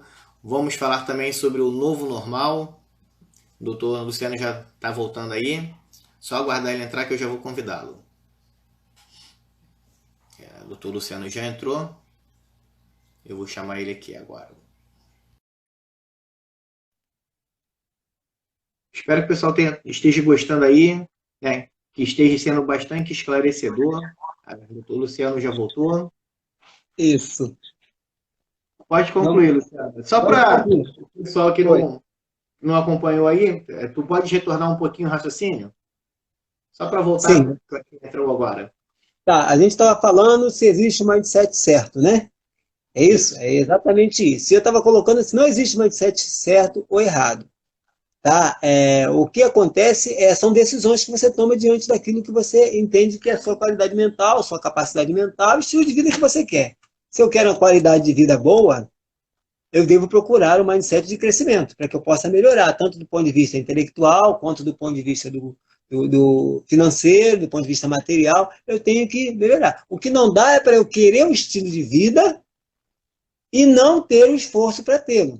Ou seja, eu tenho um mindset, por exemplo, fixo e quero um estilo de vida diferente, uma qualidade de vida melhor, com mais conhecimento, com mais abundância, com mais valores materiais, com mais aprendizagem, enfim, isso não dá. E assim, é muito comum a gente encontrar pessoas com mentalidades incompatíveis com o seu objetivo. Eu conheço pessoas que sonham ser empresário, mas não tem nenhum gesto nesse sentido, não tem nenhum andar, nenhum movimento nesse sentido, ele simplesmente sonha. Ou seja, as suas ambições são incompatíveis com a sua mentalidade. Essa é a questão. Então, assim, entender que não existe um mindset certo, mas entender que ou você leva a sua vida consciente de ter um mindset e estando consciente do teu mindset, você entende que a tua mentalidade é incompatível com seus objetivos e desiste dos seus objetivos, tá? Ou você, então, não toma consciência do seu mindset e deixa a vida te levar. Entendeu? Aí é uma decisão de cada um, mas não existe mindset certo. Como eu falei, com uma frase que eu te falei, que você pode pensar positivo ou negativo. Você está certo, é teu modo de pensar. Ninguém pode alterar o seu modo de pensar. Agora, não culpe o outro pelo seu fracasso. É o que o mindset fixo faz. Se não deu certo, você tentou ser empreendedor, não culpe o outro. A gente está vivendo momentos de muita gente tentando empreender. Muita, Peter. Muita gente tentando empreender por conta da crise que está instalada. Mas muita gente sem talento e sem vontade necessária e crescimento necessário para empreender. Então, isso vai resultar em quê? Mais sofrimento. Né? Vai resultar em quê? Em decepções, desilusões, estado de chateação, frustração, demonstração bem clara de incapacidade. Então, não existe mindset certo, mas a pessoa precisa ter consciência do mindset que ela tem. E aí, só complementando aí o que você falou, Luciano, eu costumo dizer em palestra o seguinte, uma coisa é o que a vida é, né? Outra coisa é o que você espera da vida. Eu não sei se todo mundo que está assistindo aí tem a mesma idade que a gente, né? Eu não sou tão velho, mas já estou ficando um senhorzinho de idade, já estou aí com meus 40 anos. Mas na minha época de criança, na minha época de infância, existia um gibi do Walt Disney, com um personagem chamado Gastão, que para mim, as histórias do Gastão, né, elas refletem muito o que é a vida em si. Né? Porque tinha o Gastão, que era um personagem que era muito sortudo, e tinha sempre um antagonista a ele, que agora eu não me lembro. E tudo que eles iam fazer, né, as coisas caíam de mão beijada para o Gastão, e o outro ficava ali se matando, tentando atingir os mesmos resultados e não conseguia. E tem uma história que essa eu me lembro bem. Eles tinham que subir uma montanha para poder pegar uma coroa em cima de uma montanha para poder ganhar uma determinada disputa. E aí o outro personagem ele veio se matando para tentar subir a montanha e não conseguia, ia tentando. E aí o Gastão, num determinado momento, bateu um vento, levou ele para cima da montanha. Conclusão, ele pegou a coroa, o outro personagem que se matou conseguiu chegar ao topo da montanha, todavia não conseguiu pegar a coroa. Né? E para mim isso reflete muito o que é a vida, né? Porque para mim nesse desenho, né, nesse gibi, o Gastão representa aquilo que a gente espera da vida, né? A gente espera que as coisas venham, que as coisas dê certo e que elas cheguem até nós, né? Mas na verdade a gente vai se sacrificar muito, né? Vai lutar muito e muitas vezes nós não vamos conseguir atingir aquele objetivo. Mas aí eu acho que o importante disso é você perceber, e é o que o personagem do desenho ele não percebia, é que ainda que você não atinja o seu objetivo, né, o processo ele vai te levar muito mais longe do que se você tivesse parado. Né? Porque quando começou, ele estava no final da montanha. Quando acabou, ele não pegou a coroa, mas ele estava no topo da montanha. Então ele foi muito além daquilo que ele iria se ele tivesse parado. E eu acho esse desenho do Walt Disney, esse gibi, uma metáfora excelente para isso aí que a gente está falando. Né? Porque você espera uma coisa, mas às vezes você não se percebe disso. Né? Que o seu esforço, né? Se você quer 50, você tem que tentar 100. Porque você pode não chegar aos 100. Mas às vezes você também não vai passar até dos 50 que você queria e vai chegar aos 75. Né? Então, eu acho isso também muito importante, esse processo, avaliar e ter essa consciência que às vezes a gente não tem no dia a dia, né? Isso aí acaba passando aí despercebido. Era só essa complementaçãozinha aí que eu queria fazer. E aí, tá certo. Continuando falando disso, Luciano, e aí já entrando aí para a questão do novo normal, né? Essa pandemia, né? a quarentena, né? Todo esse sistema de isolamento que foi envolvido aí mudou e vem mudando, né, o nosso conceito de normal. Né? Ontem mesmo eu estava conversando com minha cunhada, Gi, boa noite, está aí também acompanhando a gente, assistindo, foi aniversário do meu irmão ontem, e nós estávamos conversando sobre isso, né? Porque você não sai mais para poder fazer uma confraternização, às vezes você não pode ir na casa do ente querido para poder dar um parabéns, para poder dar um abraço, por conta de toda essa questão aí. E quando você, pelo menos eu tinha essa percepção, quando eu comecei a ver a questão da pandemia em outros países, eu achava super estranho, vê as reportagens e vê as pessoas de máscara na rua. E hoje em dia eu saio na rua, eu acho estranho ver a pessoa sem máscara. Porque eu já me habituei a sair na rua de máscara e a ver todo mundo de máscara, né? Então, essa questão da máscara já começa aí a ser um novo normal.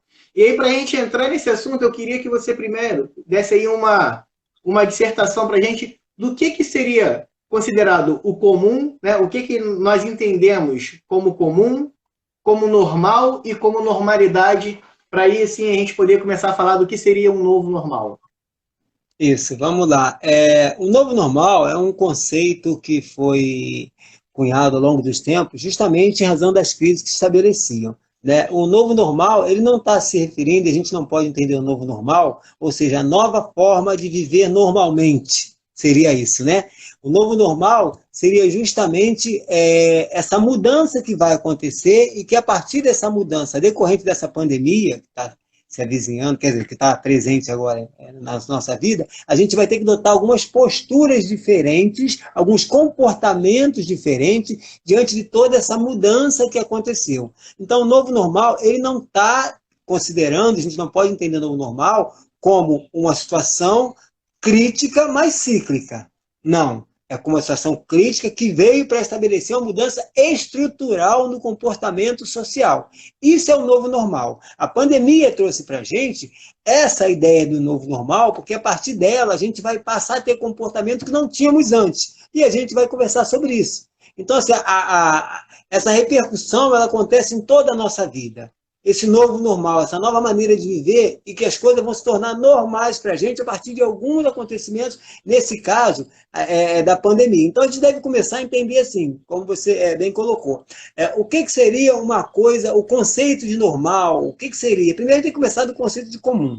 O que é o conceito de comum? O conceito de comum é assim, o que eu tenho no outro, o que o outro tem que me identifica, o que eu tenho que identifica com o outro.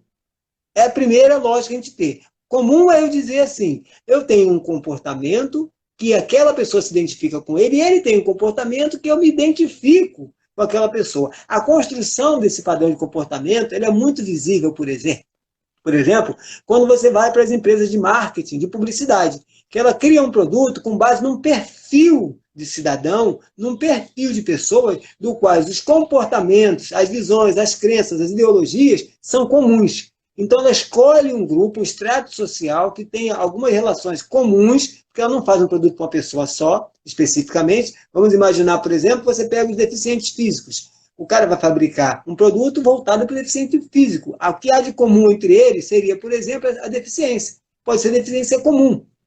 O cara vai criar, por exemplo, um produto voltado para jogadores de futebol. É o comum que tem. São os estratos, muitas vezes, estratos sociais. Então, o comum, na verdade, é como um. Ou seja, você identificar várias pessoas como se ela fosse uma só, pelo comportamento, pelas crenças, pelas ideologias que ela tem. Agora, o conceito de normal é um conceito muito mais amplo.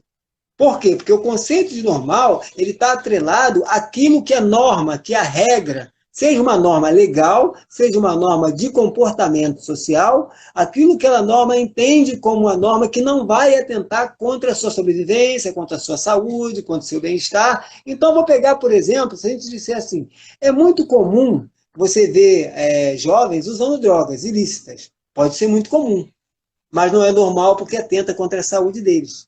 Não é normal porque atenta contra a saúde, enfim. Tem comportamentos que são comuns, mas que foge à normalidade porque atenta contra a nossa própria sobrevivência, contra a nossa qualidade de vida, contra a nossa honra. Então, o conceito de normal, o conceito de comum e o conceito de normalidade, a normalidade é quando todo comportamento que é observado não está afrontando as regras. Quando não está, por exemplo, colocando em risco a vida das pessoas. É o que a gente está vendo com a pandemia, por exemplo. Quando você estabelece uma normalidade, um comportamento que você tem que usar máscara, que você tem que lavar as mãos, que você deve ficar a 2 metros da pessoa, se você estiver doente, tem que ficar no isolamento dentro de casa, ou na quarentena para as pessoas tiverem contato com você, isso está estabelecendo o quê? Um padrão de que a normalidade ou o normal não quer permitir de que a sua vida seja exposta, de que você adoeça. Então, O novo normal, na realidade, é um conceito que vai dizer para você assim, você vai ter que, a partir dessa pandemia, ter novos comportamentos. Esses novos comportamentos, você vai ter que adotar ele com habitualidade. Você vai ter que viver com eles daqui para frente. Não é o momento que a gente vai pensar assim, vai voltar ao que era antes. Não vai. Não vai. Não há retorno para o que era antes. O que vai acontecer daqui para frente é completamente novo. A gente não pode imaginar que você vai construir um padrão de comportamento, vai superar a crise, e a partir da superação da crise a gente vai voltar a fazer o que fazia. Não vai. Vai deixar marcas indeléveis. Vai deixar marcas que jamais serão retiradas. Então, assim, para a gente sobreviver, é preciso se adaptar, é preciso entender e viver essa nova realidade. Porque o que está em ameaça é justamente a nossa proteção, a nossa vida, a nossa saúde. Então, esse conceito de novo normal é um conceito que veio para ficar e que esse novo normal depois pode virar um velho, com novos hábitos que a gente vai adquirir. Então, não dá para a gente resistir a esse normal. Então, normal para a gente é aquilo que se tornou regular, habitual, ordinário, dentro de uma média. É esse comportamento que a gente está vivendo agora, por exemplo, Peter, de alguns locais, por exemplo, não só tem quarentena, como tem toque de recolher. Né? Tem locais que tem toque de recolher. Então, é um novo normal. O novo normal para mim agora, por exemplo, é estar aprendendo um pouco mais, de repente fazer live. Né? Então, tem coisas que... Esse novo normal cria na gente uns hábitos e comportamentos, né? Claro que o nosso comportamento, a gente acaba sendo comum, mas não fere nenhuma norma. Mas esse comportamento, ele diz para mim assim, olha só, a partir de tudo que está colocado aí, você, para sobreviver, você vai ter, e a sobrevivência, eu não estou falando da sobrevivência física só, não. Eu acho que a gente tem um pouco da morte da intelectualidade, quando você perde a expressão ou perde a forma de desenvolver seu conhecimento. Esse novo normal é isso, é a nova maneira de encarar a situação, a vida, em todos os seus aspectos, a partir dessa pandemia. E aí, você falou essa questão da live, né? Quem me conhece sabe muito bem que eu sou praticamente um analfabeto digital. Eu não sei mexer em Instagram, não sei mexer em Face, eu tenho uma dificuldade enorme com essas coisas e eu tive que me virar nos 30. Ainda bem que eu tenho meu helpdesk, o pessoal que sempre me ajuda aí, né? Manuela, minha esposa, os amigos estão sempre me dando uma bola nessas questões aí, porque na minha primeira live, nem entrar na live eu sabia. Mas o pessoal está sempre me ajudando e é uma forma de mudar. E aí a Cristiane está falando, então, ela está perguntando, então essa adaptação, né, ao novo normal e a essa convivência é uma forma, então, de mindset de crescimento, né? Sim, certamente quem tiver um mindset fixo vai sofrer mais. Vai sofrer mais. Por quê? Porque vai ter um confronto cerebral muito grande. Porque o mundo impõe a você um comportamento diferente e eu vou insistir em outro comportamento. E aí eu não vou fazer as conexões da sinapse neural. Eu não vou fazer essas conexões. Eu vou estar retardando tudo isso. Eu vou estar em eterno conflito com uma realidade. A realidade se apresenta de uma forma, eu vou estimular meu cérebro a confrontar aquela realidade que se apresenta, e aí eu não vou evoluir. Se eu tiver um mindset de crescimento, eu vou usar, por exemplo, esse momento para aprender coisas novas. Eu vou usar, como a gente falou da questão de você sair para o trabalho e pegar um ônibus lotado e atrasar. Você vai buscar novas formas de sobreviver diante daquilo. Não só de sobreviver, de melhorar, talvez, até a sua qualidade de vida. Você pode melhorar essa qualidade de vida a partir disso. Se você tiver um comportamento proativo, um comportamento de crescimento, você muitas vezes vai ver oportunidade onde você não via. É claro que a gente tem o cuidado, por exemplo, para não criar hábitos também que vão ser prejudiciais. Como, por exemplo, ficar com as pessoas que ficam o dia inteiro em lives, assistindo, fazendo lives o dia inteiro. E deixa de fazer muita coisa que é necessária, deixa de praticar o esporte, fica muito mais sedentário. Então, assim, isso vai depender muito do seu mindset, com certeza. Encarar o novo normal tem muito a ver com o teu mindset, tem muito a ver com o que você pensa e da sua programação mental, da sua programação acerca de tudo que você já fez e que você pretende fazer. Tanto você analisar e corrigir os erros que você teve, quanto você começar a ver o que você pode crescer hoje através do novo normal, né? E, Luciano, quando você falava sobre o conceito de normalidade, né, você, resumidamente, falou que o conceito de normalidade, né, ele está atrelado a essa questão de nós nos sentirmos seguros, né, essa questão da segurança. Né? Então, o conceito de normalidade, eu poderia dizer que é um conceito universal, né? Então, independente dos países, independente da região, do lugar que você mora, né? Quando se fala em normalidade, a gente está falando em segurança, né? Naquela forma de vida que você conhece e que te traz aí uma certa segurança, onde você se sente tranquilo, né? Você sente ali que ali está a sua base e ali você está confortável. Não é tão simples, né? Pelo que você colocou, assim, não é um conceito universal. Não é um conceito universal. Por quê? Imagina, por exemplo, numa cidade que chove muito, né? O que seria o normal? Quando chove ou quando não chove? Quando chove, é o normal. É o dia normal. Quando não chove, seria o anormal. É a dualidade que a gente vê em todo momento, né? A dualidade, né? Então, e um dia que faz muito sol? Uma cidade que faz muito sol?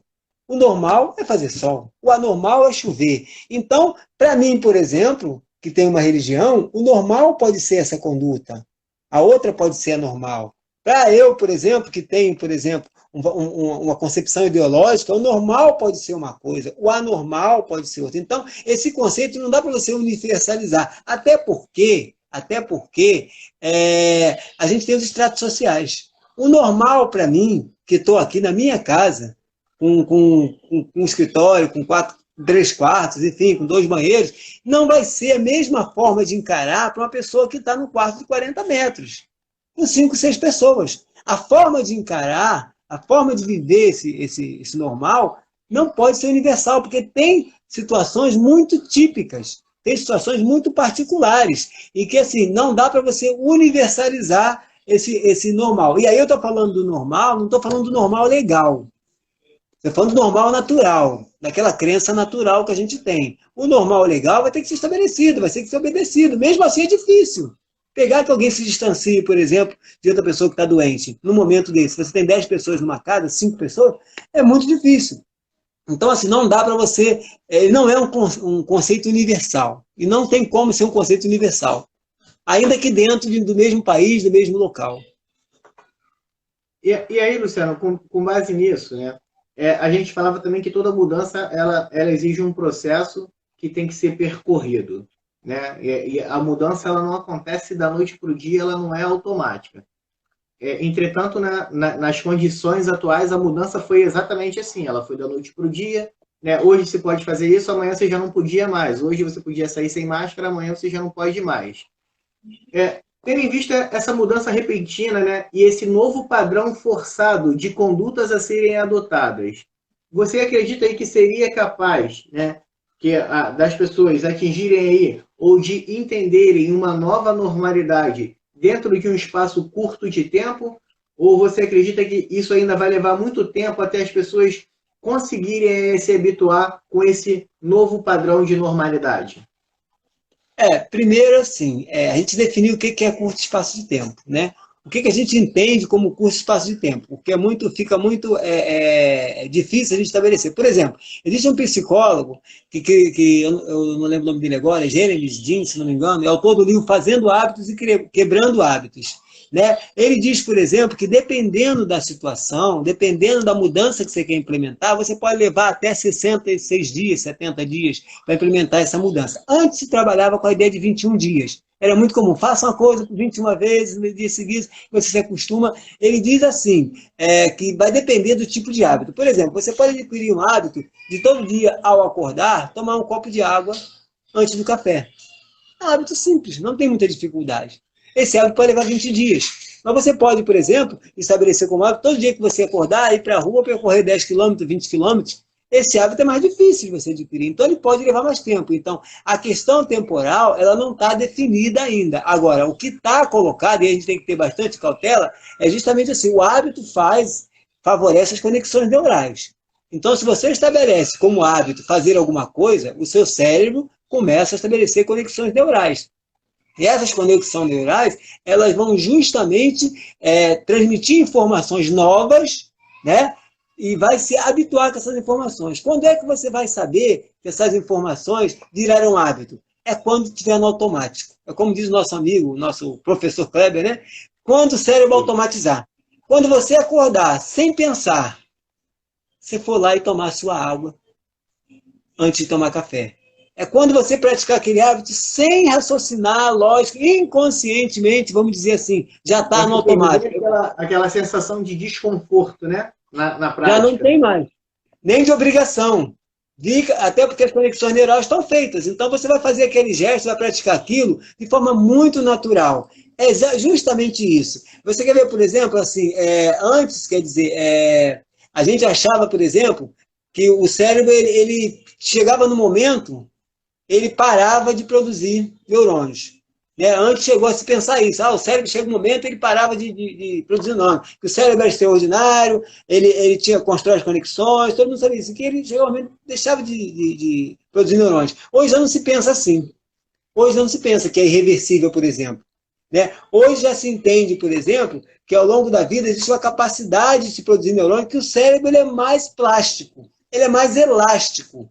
Ele não está mais vinculado àquela coisa. Um exemplo disso, que eu sempre coloco, está no livro, inclusive, da autora da Carol Dweck, que é autora do Mindset Psicologia do Sucesso, que ela diz assim, que ela foi visitar uma exposição de Cézanne, né? Quando chegou lá, ela analisou as pinturas antigas dele e achou uma coisa absurda, uma coisa terrível, achou uma coisa sem qualidade nenhuma. Quando ela foi avançando na galeria e foi verificando as obras mais recentes dele, ela ficou encantada com o valor, com a capacidade dele de produzir. E aí ela percebeu que ele tinha um mindset, por exemplo, fixo, e passou para um mindset de crescimento, ou seja, que ele se adaptou.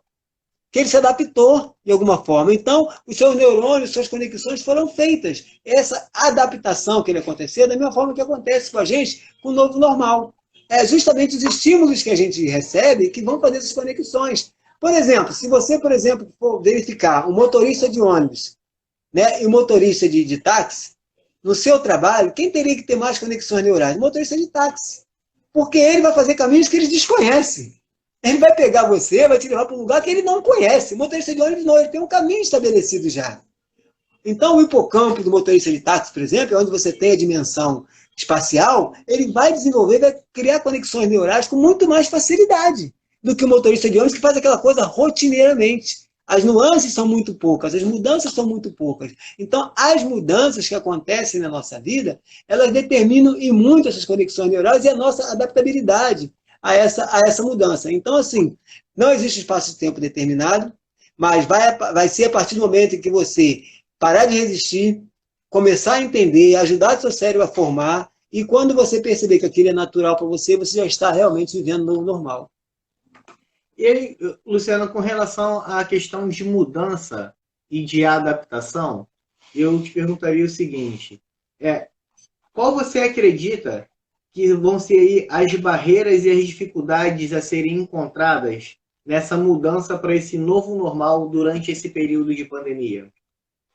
Você acha que seria mais a questão... O brasileiro ele é muito resistente, né, a essas questões. Nós vemos aí que em alguns lugares foi e tem sido, né, porque na verdade isso ainda não mudou, extremamente difícil de se implementar a questão da quarentena, né, e a questão do isolamento.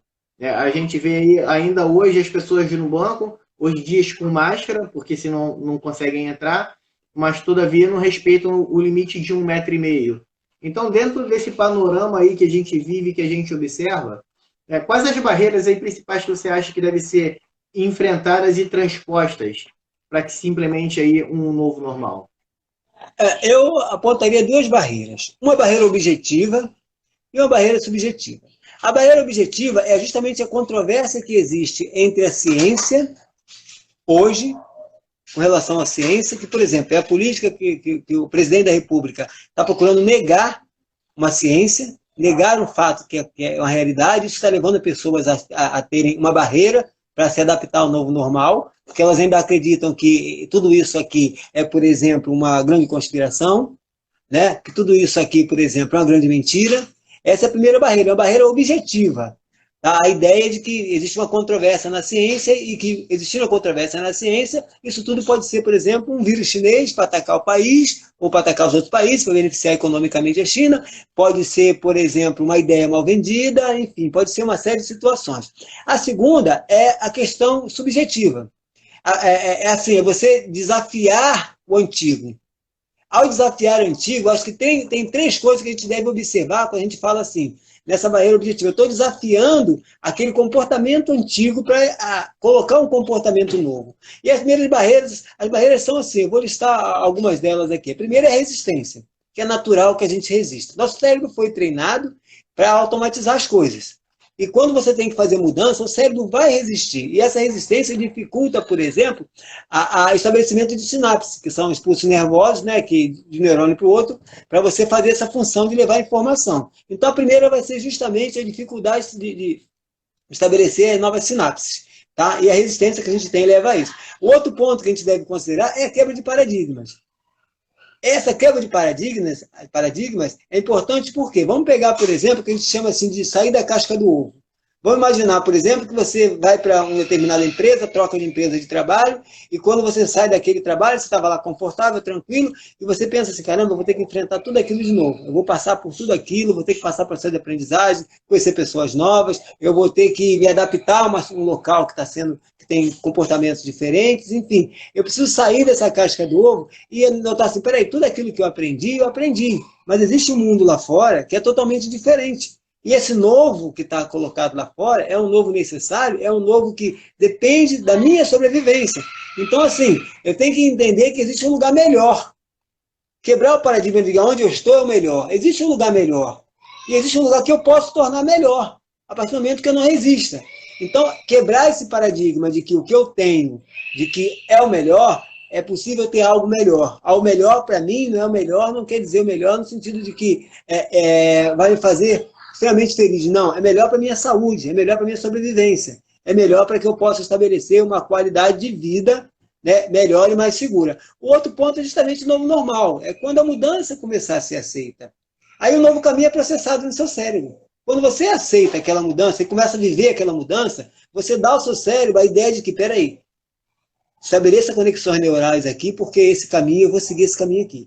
Eu vou fazer esse hábito, eu vou praticar isso aqui. Aí você dá ao cérebro a oportunidade de sair do confronto e começar a trabalhar a favor de você. E não está confrontando o passado com o futuro, ou o passado com o presente. Então, essas três questões, que seria a resistência, que dificulta a criação de sinapse, a quebra de paradigma, em que você entende que existe algo lá fora novo, e esse novo é necessário e é importante para você, e estabelecimento do novo normal, no sentido de que você, aceitando aquilo, você estabelece e dá ao seu cérebro a condição de criar as sinapses necessárias para que aquilo se transforme em algo normal. Entendeu? E aí, Luciana, dentro disso, eu te fazer uma outra pergunta. As pessoas que estão sempre em constante mudança, né, passam um período aqui, aí depois se mudam para um outro país ou para uma outra região, com clima diferente, com crenças diferentes, com hábitos e comidas diferentes, né? E aí, por consequência, estão sempre aí trabalhando nessas sinapses cerebrais. Essas pessoas elas têm mais chance e mais facilidade de se adaptar a um novo normal? Ou isso seria igual para praticamente todo mundo em razão da forma como foi feito? Sim, certamente essas pessoas teriam muito mais facilidade. Até porque ela está vivendo um processo muito natural, muito comum, né, de estabelecer novas conexões. É muito comum as pessoas fazerem isso. Por exemplo, Peter, quando a gente, eu e você estivemos em Portugal, a gente teve que se adaptar. Embora temporariamente, mas teve que se adaptar à situação que era colocada lá. Pegamos frio, por exemplo, na primeira vez que fomos. Da segunda vez, eu nem usei casaco. Então, assim, essa mudança, ela faz com que eu aceite, o meu corpo não sofra com isso, estabeleça algumas sinapses, mas é claro que eu sei que, nesse caso, foi uma coisa temporária. Porque, por exemplo, quando eu ia comer aquela comida que eu não gostava, eu lembrava assim, quando eu chegar no Rio de Janeiro, eu vou comer uma feijoada. Então, eu estabeleci que aquilo não era uma coisa fixa, determinante. Tinha até uma feijoada lá no shopping, mas não era a mesma coisa. Exatamente. Mas então, assim, eu estabeleci que aquilo é uma coisa temporária. Mas eu tive que me adaptar, por exemplo, ao frio quando eu fui a primeira vez. Né? Eu tive que entender, por exemplo, que aqueles comportamentos todos, com relação ao metrô, por exemplo, o fato de você estar de carro e de repente você mesmo abastecer teu carro, que não era comum para a gente, o fato de você, de repente, não ter uma roleta, por exemplo, a gente passava no metrô, você lembra disso, né? no metro, né? Não tinha roleta. É como se você quisesse passar de graça, passasse. Então, a gente se adaptou àquilo ali. Então, a gente tem uma facilidade muito grande, principalmente quem viaja muito, estabelecer essas sinapses de forma muito mais rápida. Porque quanto mais você se adapta, mais rápido o seu cérebro sai do confronto. Então, assim, é muito comum a gente que vive viajando, que viaja bastante, a gente não lidar com essa dificuldade. Mas imagina, por exemplo, se eu sair daqui dizendo assim, eu odeio frio, eu suporto frio, vou morrer de frio lá. Eu estou criando no meu cérebro um conflito já imenso para não estabelecer nada. Na França a gente chegou perto disso, né? Exatamente, exatamente. Mas nem o que a gente fez? A gente se divertiu, não foi? A gente se divertiu. Eu poderia, já fui, por exemplo, para lugar, não lá, mas eu fui, por exemplo, lugar aqui no Rio de Janeiro, Gramado, por exemplo, eu peguei 5 graus no Gramado, que um amigo ficou dentro do quarto, nem saiu do quarto. Mas eles também decidiram que eu falei, isso aqui para mim é o normal agora. Eu sei que é uma coisa temporária, mas assim, quem tem essa possibilidade, quem viaja, quem conhece, não só viajar, mas conviver com outras culturas também, ainda que seja aqui no país, ainda que seja em outra região do país, o Brasil continental, você tem uma facilidade muito maior de conviver com as mudanças. O teu cérebro tem essa facilidade muito maior. Até porque coisas novas, por si só, já estabelece, de alguma forma, uma conexão neural. O novo é muito importante para a gente, seja o novo visual, né? Seja o novo auditivo, sinestésico, o novo é muito importante para a gente. Então, tem essa possibilidade concretamente, sim. É assim, e isso aí que você falou é super importante. Tem um ditado que diz que a primeira impressão é a que fica, né? Eu acho que não existe ditado no mundo mais errado do que esse. Porque a primeira impressão é sempre errada, né? Porque você não teve tempo de avaliar, não teve tempo de se adaptar, de absorver aquilo ali para poder entender se aquilo ali é bom ou não, né? E às vezes você tem uma primeira impressão de alguma coisa qualquer e com o tempo você vai fazendo isso aí, né? Vai abrindo essas sinapses, vai fazendo essa adaptação e você acaba mudando aí aquele conceito que você tinha à primeira vista. Isso aconteceu muito comigo, né? Principalmente com relação a alguns tipos de comida que eu não comia, né? E quando eu fui para lá, eu estava muito preocupado com isso, né? Mas com o tempo eu acabei acostumando e até gostando de algumas coisas. Agora, outra pergunta, Luciana, que eu te faço é a seguinte. Com a questão do coronavírus, o que aconteceu também é que as reuniões de trabalho, as reuniões de família, né, elas passaram a ser feitas aí, né, através de videoconferência. Não só essa evitabilidade, né, do agrupamento, né, do ajuntamento, não obstante isso aí, também ficou tecnicamente proibido o toque, né? Então, a gente que tem um hábito de abraçar, de apertar a mão, de dar um beijo no rosto, né? Tudo isso aí tem sido evitado em razões do coronavírus. E, como a gente estava falando, tudo que você vai fazendo, né, constantemente, uma hora qualquer, isso vai acabar se tornando um hábito. Você acredita, né? O povo brasileiro, principalmente, é conhecido por ser bastante caloroso, né? Você vai em outros lugares e você não vê muito isso, né? De abraçar, de apertar a mão, de tocar. As pessoas têm até uma certa ressalva em outros países com relação a isso. Você acredita que essa questão do isolamento, essa questão da evitabilidade de você estar indo na casa de um parente, de você estar se encontrando, de você estar podendo tocar, isso futuramente, né, e aí exercida a longo prazo, pode tornar as pessoas um tanto quanto mais frias na questão do relacionamento interpessoal? Não, eu penso justamente ao contrário disso. E vou te explicar por quê. Claro que, como você bem colocou, nós somos muito calorosos, nós temos muito afeto um pelo outro, enfim. Mas a primeira coisa que eu coloco é assim, o que muda é o contato, não muda o afeto. O afeto continua, tá? O afeto vai continuar. Agora, o afeto e as relações interpessoais, ela vem pelos canais de comunicação. Existem 3 canais básicos de comunicação que a gente recebe.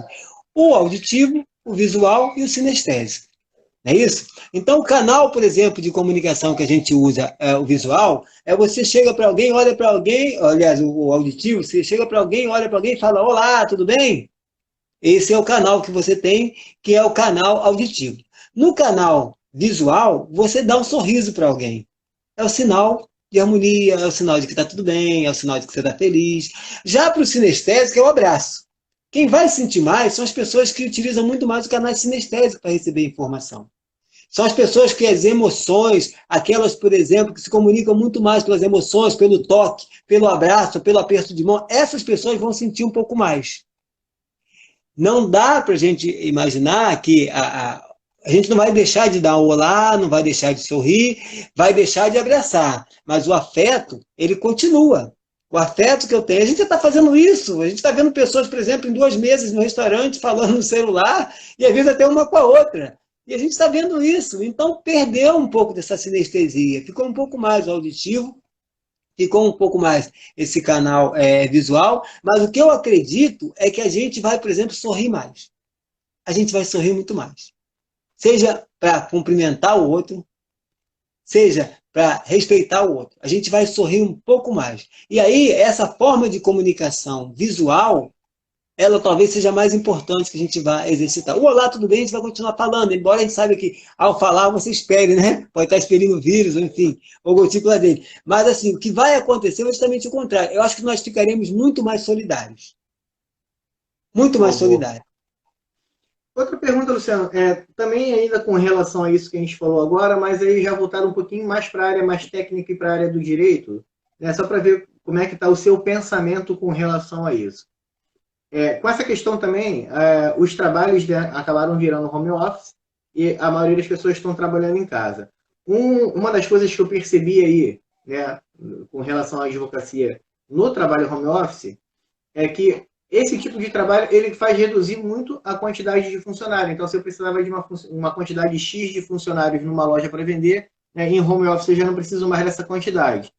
Então, a questão do trabalho home office ela trouxe uma questão, né, na redução da quantidade de empregados, uma redução na quantidade de horário que eu preciso de um empregado e uma redução também na quantidade de salário.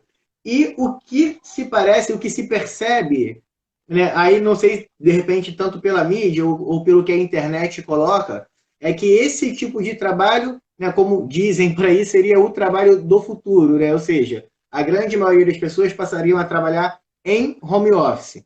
Você acredita que isso pode gerar aí também, né, futuramente, e aí até por questões também da pandemia em si, mas não só da pandemia, né? Uma vez resolvida essa questão da pandemia e permanecendo essa questão do trabalho home office, isso poderia gerar uma grande quantidade de desemprego, fazendo subir aí de uma maneira considerável a taxa de desemprego?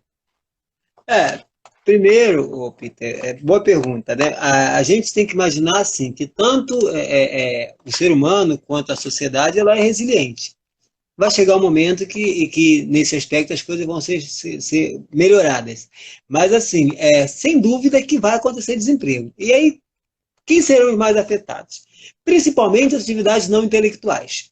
Aquelas atividades que não são intelectuais, que não dá para fazer home office, por exemplo, essas atividades vão perder muito emprego. Porque a economia é uma cadeia. Se você tem alguém fazendo home office, eu vou te dar um exemplo, eu tenho uma sobrinha que trabalha na empresa, num call center, que tem 400 pessoas no prédio trabalhando. São 400 pessoas que passaram a trabalhar em casa. Tá? Então, assim, na verdade são 600, mas eles fizeram um revezamento, então você tem 400 pessoas, só estão ficando 200 pessoas lá. 400 pessoas estão ficando em casa. Essas 400 pessoas almoçavam no restaurante próximo. Essas 400 pessoas tomavam refrigerante, usavam meio de transporte para chegar até lá. Então, é uma cadeia. É uma cadeia. E como cadeia, vai haver reflexo em todos os segmentos da sociedade. O desemprego vai acontecer em cadeia também. Já está acontecendo, na realidade. Você quer ver, por exemplo, hoje, uma das empresas que mais estão sofrendo são as empresas que vendem supérfluo. Produto supérfluo. Por quê? As pessoas não estão saindo de casa. O supérfluo se compra por impulso. Você não compra supérfluo, você não sai de casa para comprar o supérfluo. Ninguém sai de casa para ir comprar um biscoito recheado. Não sai, é raro. Né? Agora, o supérfluo é impulso. E o impulso depende de quê? Da tua presença, do teu contato com o produto. Se você não tem contato com o produto, não te convence a comprar. Né? Então, assim, é um segmento que vai perder bastante, está perdendo bastante. Estão procurando inovações. Agora, tem profissões que vão ser prejudicadas, como essas profissões, por exemplo, não intelectuais, mas tem profissões que vão crescer muito, como, por exemplo, jornalismo. Jornalista tem muito emprego para jornalista. Os fatos que estão acontecendo no dia a dia têm demonstrado. A área de TI, de tecnologia da comunicação, está crescendo muito. A área ligada à inovação tecnológica está crescendo muito, que são áreas que você pode, muitas vezes, até fazer de casa, até de home office. Entendeu? Profissionais liberais, muitos profissionais liberais vão também crescer de alguma forma, vão poder melhorar, ter mais empregos para essas pessoas. Então, assim, vai haver desemprego, mas vai ser em cadeia e algumas profissões vão ser muito mais prejudicadas. O cara que trabalha, por exemplo, numa obra, aquele cara vai ter que ir para a obra, se a obra tiver que ser construída, tiver que funcionar, não tem jeito. Está entendendo? É claro que a gente vai considerar, por exemplo, o cara que é porteiro de um prédio, talvez a empresa possa estabelecer, de repente, um porteiro eletrônico e tirar o emprego daquele cara.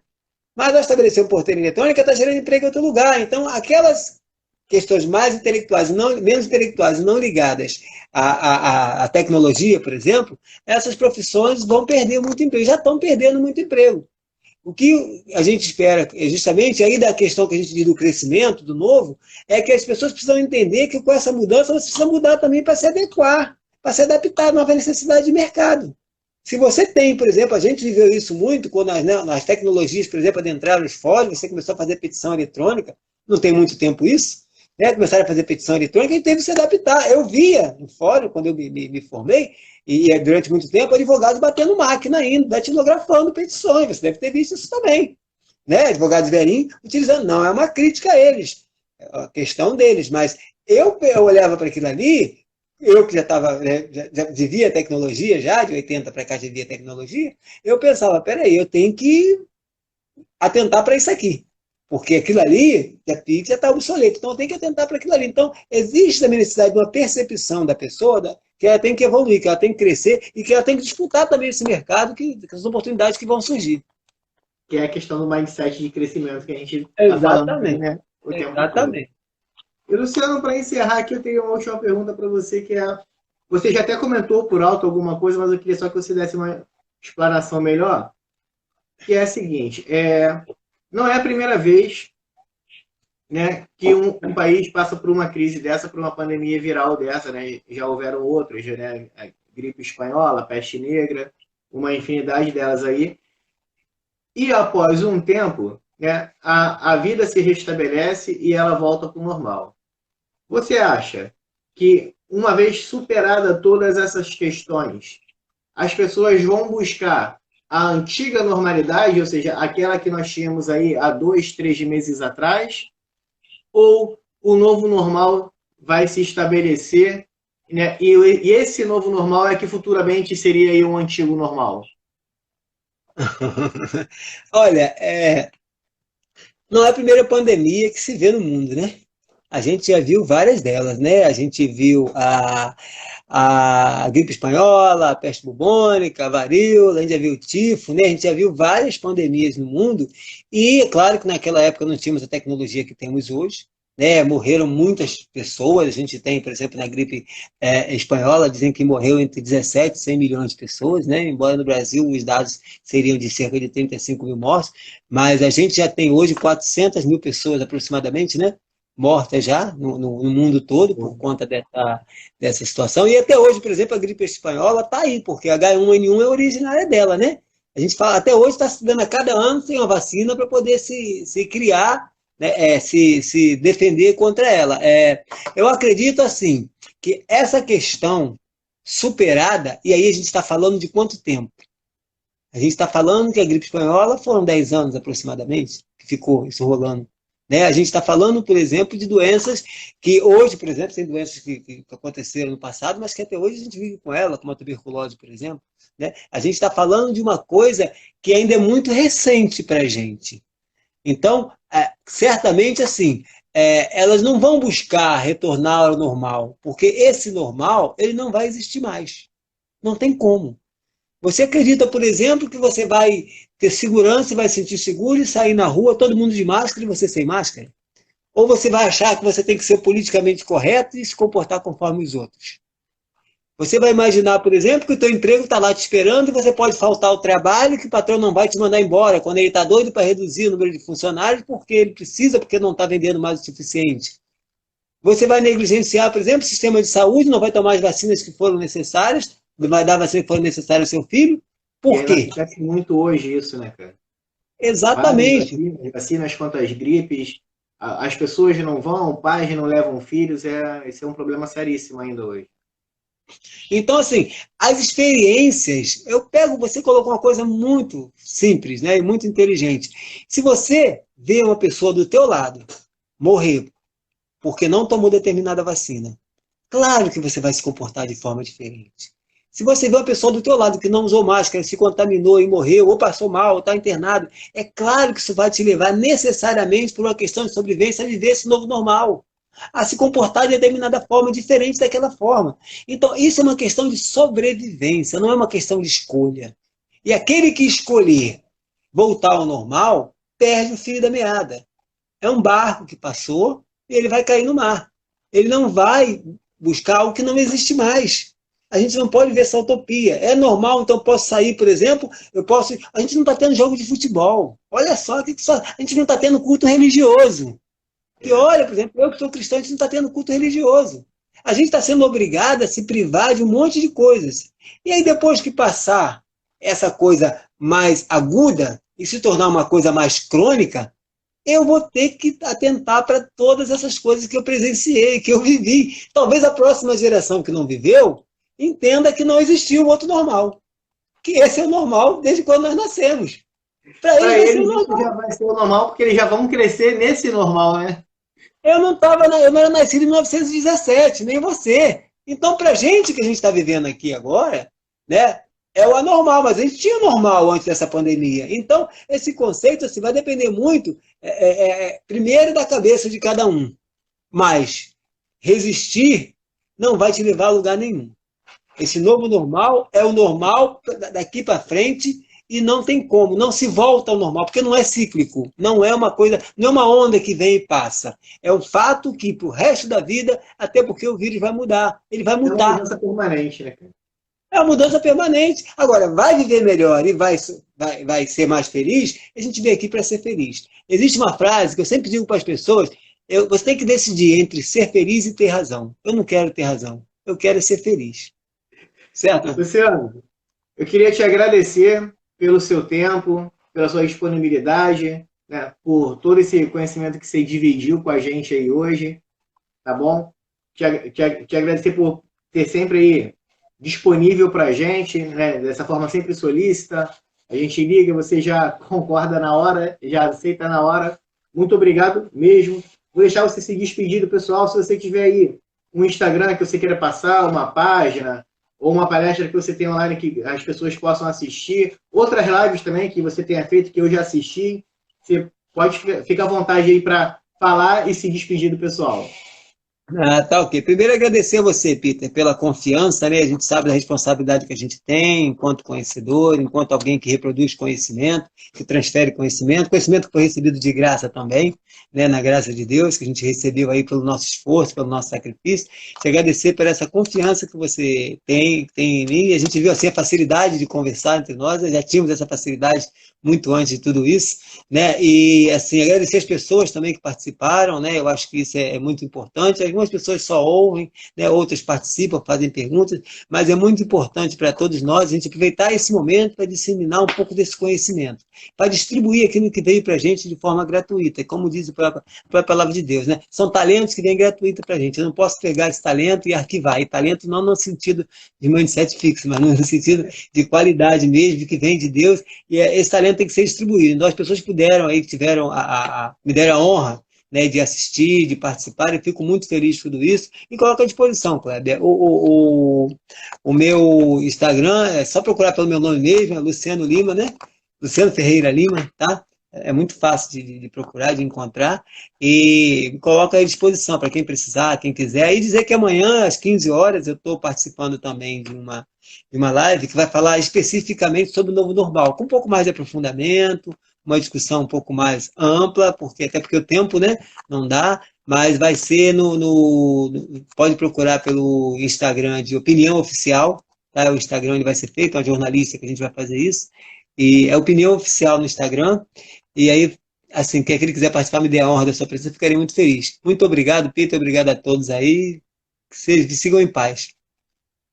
Luciano, mais uma vez, muito obrigado. Obrigado ao pessoal que acompanhou a gente aí até agora, que estava na primeira live. Obrigado ao pessoal que chegou aí um pouquinho mais atrasado, só conseguiu acompanhar a segunda.